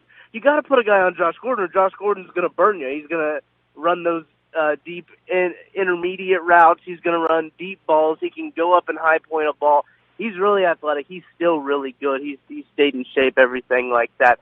But I think that's encouraging to see that the Chiefs recognize they have a deficiency early. And they recognize, okay, we have Tyreek Hill and Travis Kelce. Those are our two main targets. And then that's essentially it. Nobody else the defense really has to account for. So they went out and got somebody the defense has to account for. Eagles this week, they got clowned by the Cowboys Monday night. And the Cowboys, I think, are a really, really good football team. But they just got bullied. Now, that's not necessarily the Chiefs style to bully anybody. But you've got a Chiefs team that's coming off a couple of bad losses. The sky is falling in Kansas City, or at least it maybe feels like that to some people. Tucker, I think this is maybe a blowout on Sunday. I hope I'm wrong, I hope I'm right, and if I am wrong, should there be panic? I don't know. It's still only week 4, but it won't be good if the Chiefs don't blow out a team as. I was saying a win in general. Eagles, but yeah, no, it has to be a win. I think it has to be a win. If it's not a blowout, oh well, win's a win. Count in the win column the same. If it's not a win, I think that there's something seriously wrong. Because this Eagles team is, frankly, not good. Jalen Hurts is still kind of struggling back there because he can't set his feet because he has 3 backup offensive linemen. Now, I love Landon Dickerson. I think he's playing great this season, but he has 3 other backups along the line with him, so that's tough for them.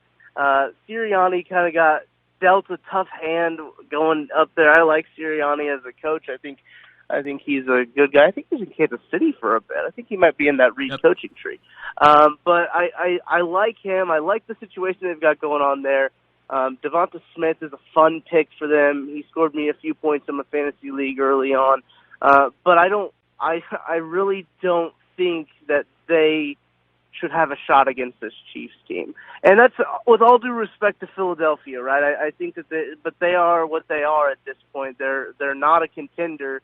They struggled to a Cowboys team, which frankly I think is going to be a good football team. I think this Cowboys team is going to be good. Matt Lane pointed out on the KC Laboratory this morning that this is the second time the Chiefs have faced a team that the Cowboys just faced. So the Cowboys played the Chargers just before the Chiefs did, and now they're going to play the Eagles, who the Cowboys just played. So it's interesting to gauge where the Chiefs are to the Cowboys, who I think could be a contender in the NFC.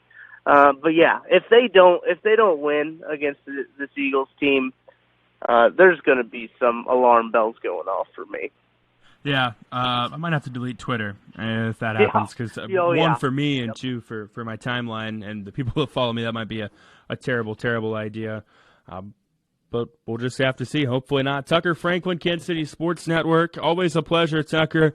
Hopefully when we talk next Thursday, the mood will be a little better. My goodness, I sure hope so. Thanks for having me on. Way I pay to spray. What did you say? Pay to spray. Custom application? Oh, input costs can get pretty high. I want to buy my own sprayer with automatic boom shutoff and really big booms. Gotta love some big booms. The ag economy's down, but I'm bullish and my numbers are good. So what do you think? Let's make it happen. The ride to your dreams is easier with the right partner. Bank Iowa. Let's make it happen. Inch of your body puts pressure on one place, your feet. So give your feet everything they could ask for by walking in to Brown Shoe Fit Shenandoah. Shoes for every occasion, boots for any situation, and above all, the right fit for you. After all, Brown Shoe Fit has been fitting feet for over 100 years. The only downside, so many shoes to choose from and only 2 feet. Great service, great selection, a great fit every time at Brown Shoe Fit, downtown Shenandoah. Digital Solutions started small, but now we're growing as FDS provides live streaming coverage for over 20 schools across 3 different states on our Fuller Digital Solutions YouTube channel. Subscribe to get notified when we go live for your school events. Big events are captured live, and your business can get noticed with advertising during our live streams. Local talent and camera operators are encouraged to contact us too. For future employment, no experience necessary, we will train. For information about advertising or working with Fuller Digital Solutions, email us and follow us on Facebook. Heritage Bank is proud to be a locally owned community bank. We have been committed to our community and meeting the financial needs of our customers since 1873. We are confident that our knowledgeable staff can help you make informed decisions about your financial needs no matter how big or small. Let us show you how rewarding a relationship with First Heritage Bank can be. Stop in at one of our 2 locations, or you can find out more information at www.fhbshen.com. First Heritage Bank is a proud supporter of Shenandoah High School athletics. Go Shen, member FDIC. Welcome back to Shenandoah, 49-6, a Clarinda lead at the halftime. Carson Schubert alongside TJ Young as the second half is getting closer to beginning. And TJ, I don't know what else to say other than Clarinda came to play in this game tonight. Yeah, I've been completely impressed with the Clarinda Cardinals and their game plan and the way they've executed that game plan. Give the coaching staff and the kids a ton of credit. They came in here and set the tone right away. Onside kick, march down the field, score. Get a stop, march down the field and score. I mean, they put 3 scores on the board in the first 4 minutes of the first quarter, and I mean it's been an uphill climb ever since for the Mustangs. If I didn't know what the record was of the Clarinda Cardinals, and you told me at the start of the game that they were 1-4, I wouldn't have believed you. It's one of the best 1-4 teams that I've seen. They're big, they're physical, they got athletes. It's been impressive. It'll be fun to watch them as the season goes on, as they kind of get into that postseason run. See if they can make a run towards the end of the season and get into the playoffs and make some noise. Yeah, get some momentum going. And we've talked about it a little bit, but yeah, we should have maybe talked about it at the beginning of the broadcast a little bit more of just how tough of a schedule they have had. Yeah. I mean, you start with Creston, a bigger school, and they're playing well. And then you come back with state-rated Underwood, if I'm not mistaken, and they're taking Trainer, who they also played. They're taking Trainer on tonight, and they're up 28-0 the last time we got a report. So, I mean, Underwood's clearly a solid team, and Trainer's always tough. They're always a tough team. And then you played Clark, who Shenandoah lost to, 34-7 last week, and they beat Clark 41-7. And then you played Greene County, arguably, I wouldn't even say arguably, the best team right now in the district. Oh, for sure. And they made Greene County adjust their game plan. It didn't end up well on the scoreboard, but they made Greene County be a different team. And to me, that's a sign of a good team. They just have trouble sometimes on the back end. When you play man-to-man defense, that happens sometimes. You're going to win some, you're going to lose some. But they have been very impressive tonight, and that schedule was a gauntlet earlier in the year. Yeah, I mean, 18-6 against Creston, 47-7 against probably the best team in 1A, or at least one of the top 2 or 3. Yeah. And they can score on anybody. And Underwood, absolutely. And then Trainer, a really good team, only lost by 7 to them at their homecoming. And they destroyed Clark 40-7, and then got destroyed last week by Greene County. And I think Clarinda, if they build some momentum, as you kind of had indicated, they could be a tough team in the district when it comes to the first couple of rounds of playoffs, because they've got so much talent at the quarterback position and the running back position with Schmidt and his ability to run, and of course Taden Brown we know how dynamic of a guy he is, and as you said, the track speed, he just turns that on, and good luck trying to find him, track him down. Yeah, and give props to the hog mollies up front. The big offensive linemen, they have been opening up massive holes tonight. And, when you look at the schedule for Clarinda, and we don't need to talk on it too much more, it seems the teams that are not pass-heavy, pass-oriented, they have competed tight games or won. Clark, they got the win. Clark's not a passing team. Trainer's a ground and pound, and Griswold's a little more ground and pound. Greene County and Underwood threw the ball all over the yard, and that's the struggle for Clarinda right now. Shenandoah, you thought coming into this game, they throw the ball all over the yard. This has got the opportunity to be that kind of game, but the chips just haven't fallen that way for the Mustangs, and Clarinda's taken advantage of it in a big, big way here in the first half, and they get the ball to start this third quarter as we're just about ready to get underway here. Yeah, they deferred the second half, and they get the ball to start the second half. If you're the Mustangs here, do you at least think about trying what Clarinda tried in the first half with a little onside kick here? And it is kind of an onside kick, but yes, it is perfect timing there, right there.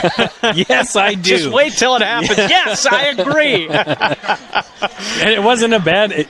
At this point in the game, 49-6. You got running clock situation. You got a bunch of young kids getting varsity experience, maybe a year ahead of maybe when they were supposed to, or when the coaching staff thought, okay, this kid, maybe sprinkle him in on special teams, but next year's when he's going to be a varsity starter. Well, there's a lot of those kids for Shenandoah that have been boosted into that role now, and they're getting some experience in a loss, in a blowout, but some experience nonetheless. Yeah, Schmidt keeps inside. There's a flag that comes out. He's got a good run, but it's in all likelihood going to come back. And again, that's that same play they ran early in the ball game, just to the other side. They run that quarterback lead away from the trips. You get out leveraged over here. You got the tight end on this side, a solid end, and then you get around the edge with a lead blocker in Brown. Brown kind of Mr. Everything. We've seen him return. We've seen him run the ball. We've seen him throw the ball, and he's a good blocker too on the edge. So, and Schmidt's got some track speed too. So it's just a really good play design. It's nothing special. It's nothing cute. It's just power football and out leveraging a defense, and that's just a good formation to run that play in. Play clock goes. 11:38 to go here in the first half. Schmidt takes the snap, and it's a little pass underneath to Durfee, and he's got a nice gain. And with that running clock continuing to go, the 49-6 advantage for Clarinda. Nice gain there on that play right there. Yeah, I'd imagine it's going to end up being a pass, like you said. Just kind of pitched it forward. I don't anticipate Clarinda going to the air much in the second half. I could be wrong, but I would imagine they're going to kind of just stick to grinding it out, working on some little things as getting ready for the next couple of weeks. Yeah, I mean, and why not give it to number 23 in the backfield, or keep it with your quarterback Wyatt Schmidt, who has the first down here and just keeps plowing away to the 39-yard line on one side and the 40-yard line on the other side. We'll see. They mark it at the 40. So a nice run by him, and maybe got a little push from them hog mollies, as you referred to them as. Yeah, and again, they just a tip of the cap to those guys too. I think if you do talk to Brown after the game, I'm sure he'll give a lot of credit to those guys up front, and deservedly so. They have played very, very well tonight against an outmanned on this night Mustang defensive front. And here's a run from Durfee as he bounces it off the right tackle, and he gets about 5 yards. A nice gain to start this set of downs.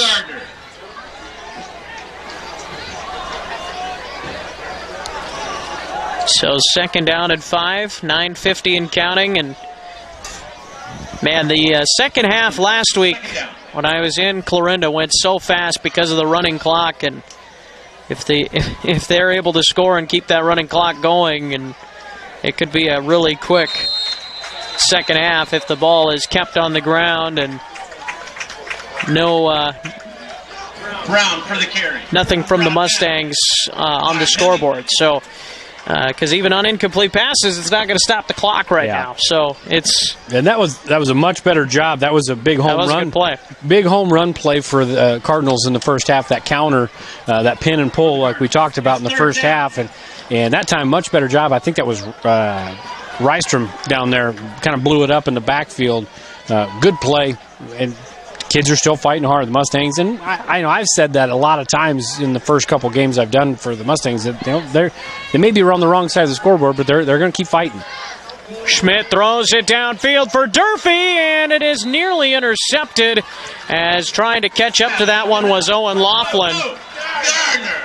No, I think that was Owen Laughlin that nearly picked that off. They said Bo Gardner, but that was Laughlin that had a really good read on the ball and almost came under that and picked it off. Yeah, just kind of hit him, in that worst possible spot, right in the breadbasket, but it's a good closing speed. He's a linebacker. He's a sophomore, and he didn't really play football last year. So this is another one of those guys, and he's been playing varsity minutes a lot today, or the season. And with where they are on the field, they're going to go for it, and Brown is not going to get even close to the first down, and that's exactly what the Mustangs needed. And they have a chance now to stop this running clock if they can get a score on this drive. And so we will see if they're able to do that. And I'm thinking they may go, let's see. So they lead by 43. Yep. So they would have to go for, well, even then it would still be 35. So still have to get another score before you could stop the running clock. But that's why you need to really be working hard to get a score as quickly as you can here on this drive.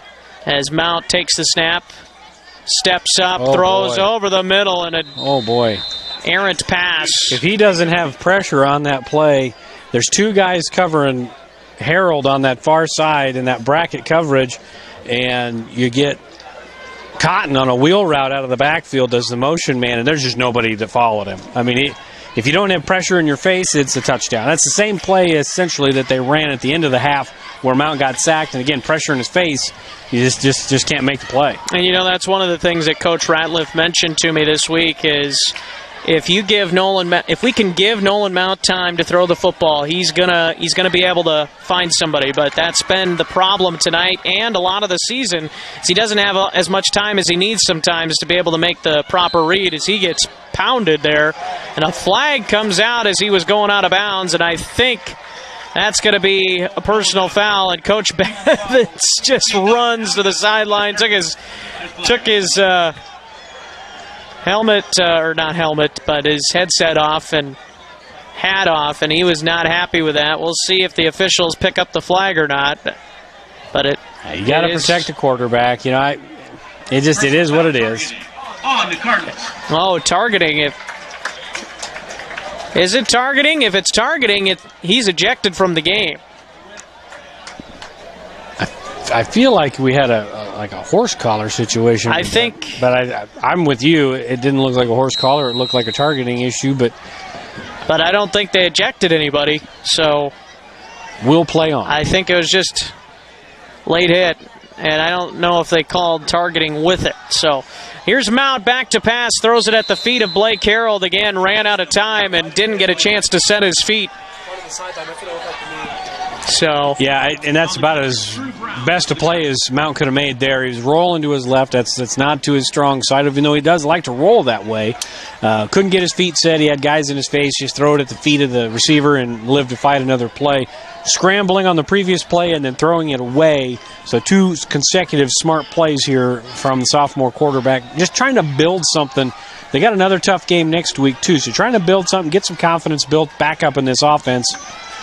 And I think that's one thing that they really would like to see with Mount is be able to be more consistent as he hits Blake Harold, and Harold is inside the 20, and he is into the end zone. Touchdown! A 44-yard touchdown reception, and it is Blake Harold's first of the season. And he waited a while for that one. Yeah, and it was if you're going to have to wait a while, that was a very good run after the catch right there. It was, maybe not as they drew it up, kind of in scramble mode. You got the scramble drill with the receivers, but Harold doesn't stop running on the in route, and Mount finds him. And we talked about it at the beginning. As this game has gone on, there's going to be Mustangs open against the secondary if Mount can find them. And again, underneath, that's the hole. That's the hole right now, and that's a score, and they've got some feel good here in the second half. 4:34 to go, third quarter, 49-13. Good start to the second half for the Mustangs, but lots to make up for. We'll see if they can get another good defensive stop when we come back to Mustang Field. Building your vision is what they help do at Miller Building Supply, Shenandoah. Once you've picked your project, comes the supply list. Miller Building Supply is a full-line lumberyard with electrical, plumbing, and hardware departments and all the tools needed to get the job done. Windows, doors, countertops, tub and shower units, kitchen and bath cabinets, and a fresh coat of paint. Yup, they have all that too. And if you have a question, they work hard to get you an answer. Miller Building Supply in Shenandoah. Don't just dream it. Build it. Back.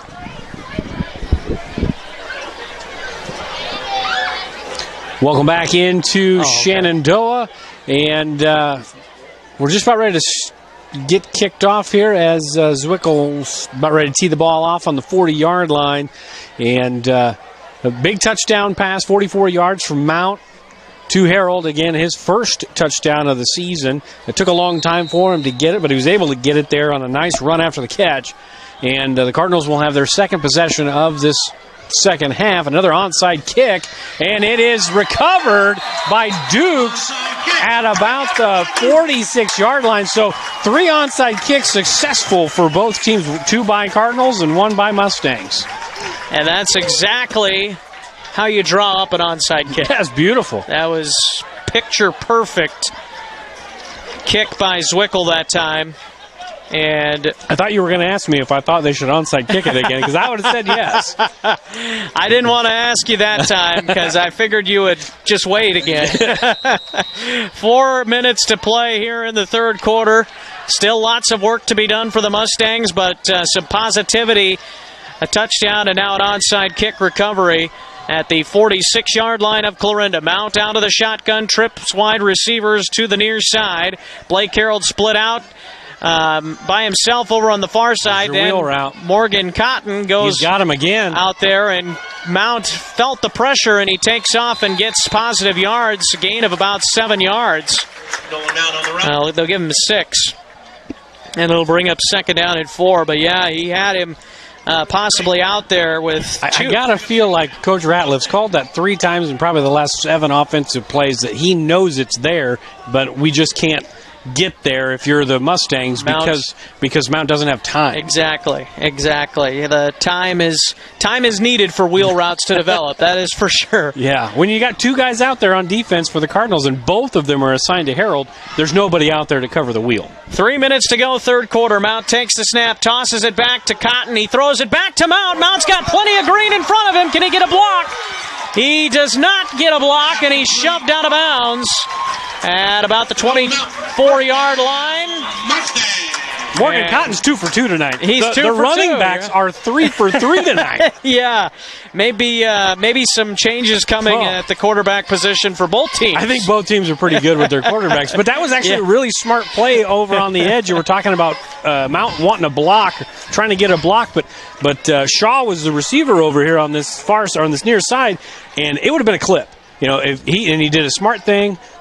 not a regular starter on offense, did a smart thing, laid off, got the 15, 20-yard gain instead of the 15-yard penalty. Cotton is behind Mount, and Bo Gardner split out as a wide receiver. Here's Cotton getting it again. He's going to keep it this time, and he gets to the edge, and he's got about 5-6 yards, maybe even more than that. Looks like they're going to give him about 2 more yards than that, and it looks like it's a gain of 8 yards. So 2nd down and 2. A nice job by Cotton. It looked like he wasn't going to get much, and then all of a sudden he turned on the jets and got a few extra yards. Yeah, we've talked all night about Brown's track speed. Well, Mustangs have some guys with some track speed too. Duke's had some track speed with the onside kick recovery, and Cotton's got some track speed for sure as he showed it there to get to the edge. Mount is in the backfield by himself here. 4 wide receivers, 2 to each side. Throws it underneath, and the ball pops out, and Clarinda's on it. A flag is out. And let's see who the flag is on. If it's on the Cardinals, it will stay with the Mustangs. If it's on the Mustangs, it's going to go to the Cardinals. It's in a weird area. Usually when the flag is thrown in that spot, it's an offensive Is there hold. no flag? I did see I saw a flag, but it may have just fallen out of the pocket. Unless that was just a... you thought it was the hanky. You thought it was the bag. Yeah, I thought so. It may have been, but it might have just been to mark where the ball was, I guess. I thought it looked like a flag. Maybe he was just marking where it was, but... Just pulled for the wrong thing. Oh, man. Huge turnover as Schmidt keeps it on the quarterback draw there, and he gets about 5, and man, that's just kind of been the story of the season for Shenandoah. They've had some moments where they get drives going, and they're looking great, and then just a mistake, whether it's a penalty or a turnover. It's just kind of been the story of the season, unfortunately, for them, as the third quarter comes to a close here at Mustang Field, and it's 49-13 in favor of the Clarinda Cardinals. Page County Super Bowl 2021 edition, the 76th all-time matchup, is going in favor of the visiting team, the Cardinals. We'll be back to Mustang Field for the fourth quarter after this. Building your vision is what they help do at Miller Building Supply, Shenandoah. Once you've picked your project, comes the supply list. Miller Building Supply is a full-line lumberyard with electrical, plumbing, and hardware departments and all the tools needed to get the job done. Windows, doors, countertops, tub and shower units, kitchen and bath cabinets, and a fresh coat of paint. Yup, they have all that too. And if you have a question, they work hard to get you an answer. Miller Building Supply in Shenandoah. Don't just dream it. Build it. Pella Corporation in Shenandoah is growing. Pella is a family-owned company and has a strong heritage that started in 1925. Pella offers a strong benefit package, competitive wages, quarterly bonuses, profit sharing, and more. Pella has a decreased overtime schedule. You'll never work on Sundays, and you will have at least 2 Saturdays off each month to spend more time with your family. Go to careers.pella.com to see what jobs are available and apply today. Experience is not necessary, as Pella will provide training. Pella is an equal opportunity employer. Welcome back to Mustang Field. Carson Schubert alongside TJ Young as we start the fourth quarter of play here from Shenandoah. The Mustangs just had a drive come to a halt after a turnover, and now the Cardinals have it back. Schmidt is back to pass. He throws and completes it to his wide receiver, Drew Brown, the senior, 6'2", 170-pound senior. He missed all of last season with an injury, and he's been pretty quiet this season. I don't know if he's still just been recovering from his injury last season, but it's good to see him out there and making a play for the Cardinals. So a first down for them, and they will look to continue to move the ball down the field, continue that running clock. The Mustangs need a stop. Another quarterback draw. Lots of green as Schmidt inside the 30.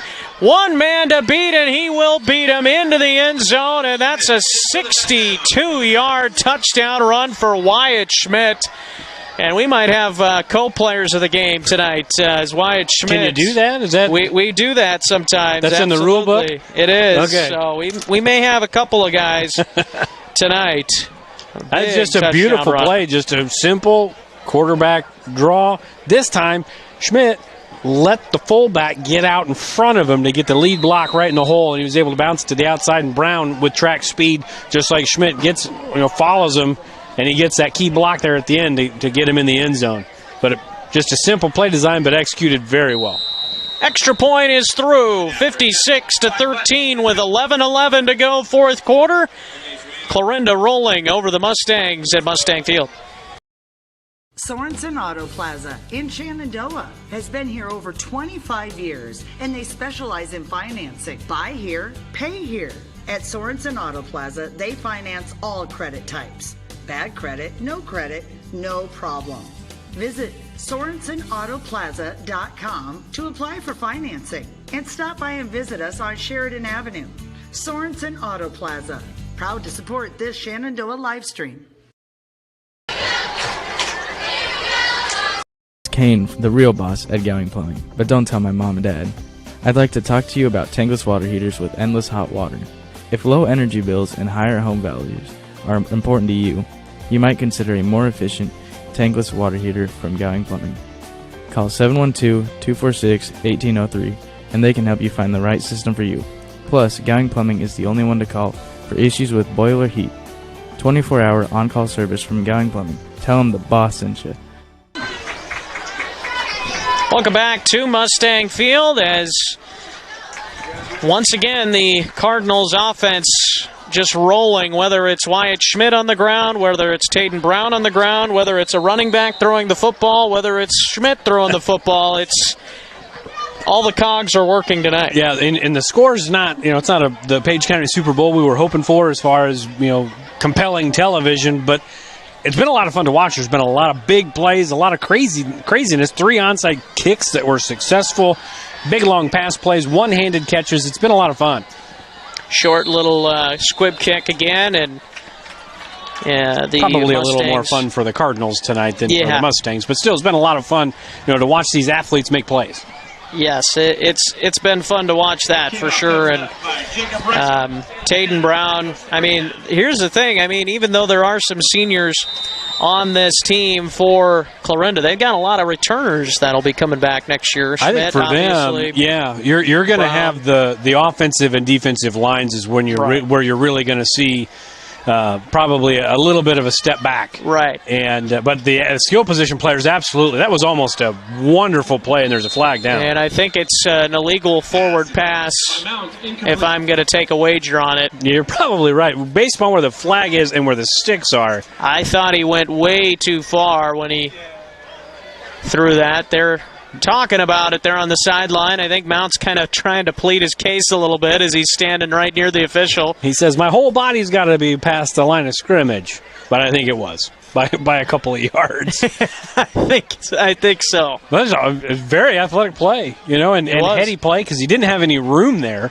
And the sticks are on the far side, so he can't see the sticks where he's running there, or just kind of lost track of where he was. But you're right, illegal forward pass and loss of down. So 2nd down and 10, I believe. Yeah, they'll take him back. They're going to put him back 5. But still the loss of down. Yeah, I think it's 5 yards from the spot of the foul, so I think he was 2 or 3 yards beyond the line of scrimmage. So that's a good effort, though. Just play until the end of the game. Yeah, that's right. 2nd down and long for the Mustangs. Mount takes the snap, play fake over the middle to his wide receiver, and Dukes could not reel that one in. And it's kind of a nifty little play there, a little RPO run pass option. They haven't run that a lot tonight, but you give that play fake and you don't run it very much. You don't think that those linebackers are going to take the fake, but they did. They pulled up, and we had a wide open receiver there right down the middle and just off the hands. And really, I think they could run that more this season if they can practice it and get better at it. It could be a play that defenses aren't looking for. There it is, Morgan Cotton. He just overthrew him by a half a step. Fourth time in like the last 15 plays they've run that, and it's open every time. It is. Just missed it that time. So that's the closest they've been to getting it. Honestly, if they ran it again in the same formation, it would probably, just based upon how Clarinda's defending them, and not that they're defending them poorly, they're just putting 2 guys on Harold. And that's a smart decision. And it's 4th and 10, and it looks like the Mustangs are going to punt this one away. And maybe this is just a situation where Coach Ratliff wants to, just play it normally, how he normally would, and give the special teams an opportunity to do what they're supposed to do, a little practice, because I think he realizes the game is out of reach at this point. So, and it's definitely out of reach if you're planning to punt there. So yeah, I mean, we're less than 8 minutes to go in the fourth quarter, like you said. It's really flying by here in this second half. 2 possessions apiece, I think, just for each team. Maybe 3 possessions for Shenandoah. Yeah, something like that. Yeah, but yeah, it hadn't been a lot of possessions, and in a running clock, you're going to have that. Both teams have scored, but both teams have also turned it over on downs, or however it's going to work. And I think we're going to get some backups in here tonight, and that's probably a good thing for both sides. Get some backups in, get some varsity experience here on Friday Night Lights, and enjoy. Yeah, and maybe get some of these guys some experience, as we mentioned, but also maybe give some of the starters some rest, as there's a run up the middle that time for maybe a yard. It was Karsten Beckel there at quarterback. The new quarterback, yeah. Karsten Beckel, the freshman, 5'8", 140 pounds. And have to get my roster sheet out instead of my starter sheet here. So pulling out the full roster now. So. Yeah, I don't know if they've pulled everybody, but they've pulled. I mean, if it's not everybody, it's pretty close. So they've got almost an entire number 2 offense out there for the Cardinals. Yeah, pretty much the opposite for the Mustangs. They still have pretty much every starter out there that started tonight. There's a nice hit. A gain of about a yard on the play. And bring up 3rd and 8. Carson Downing on the carry. It's still an impressive hit.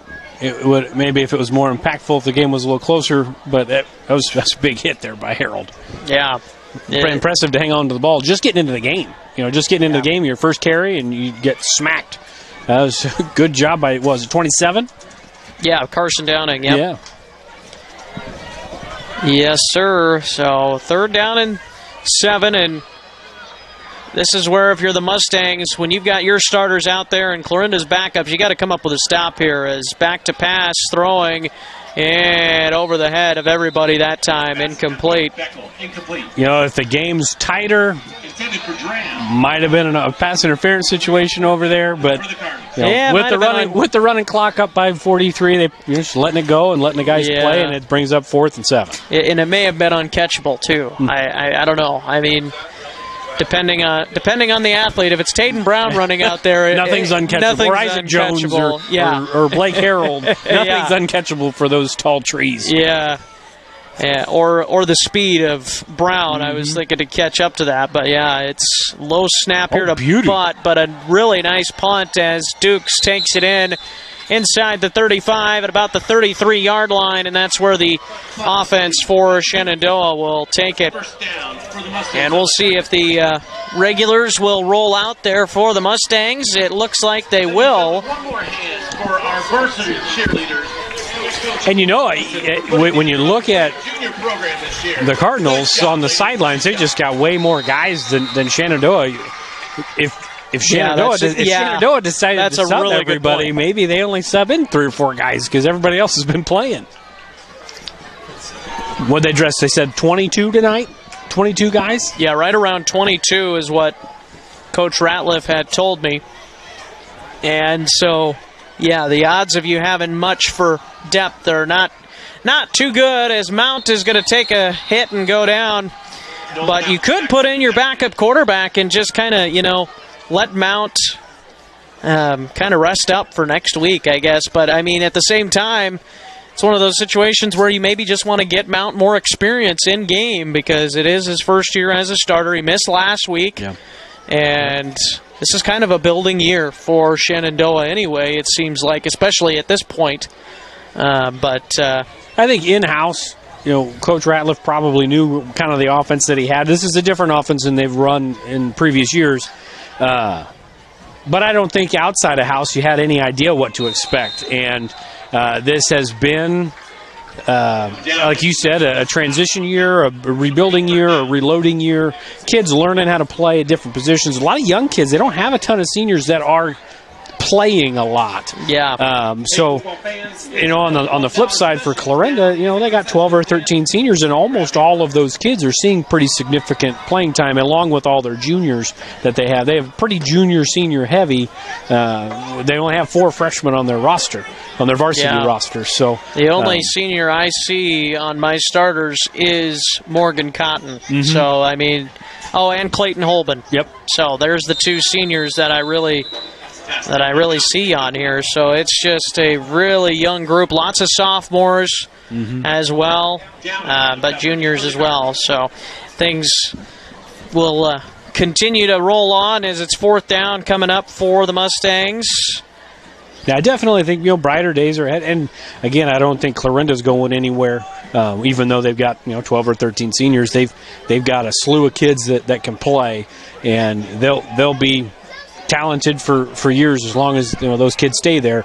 But I think better days are ahead for Shenandoah going into next year and the following year.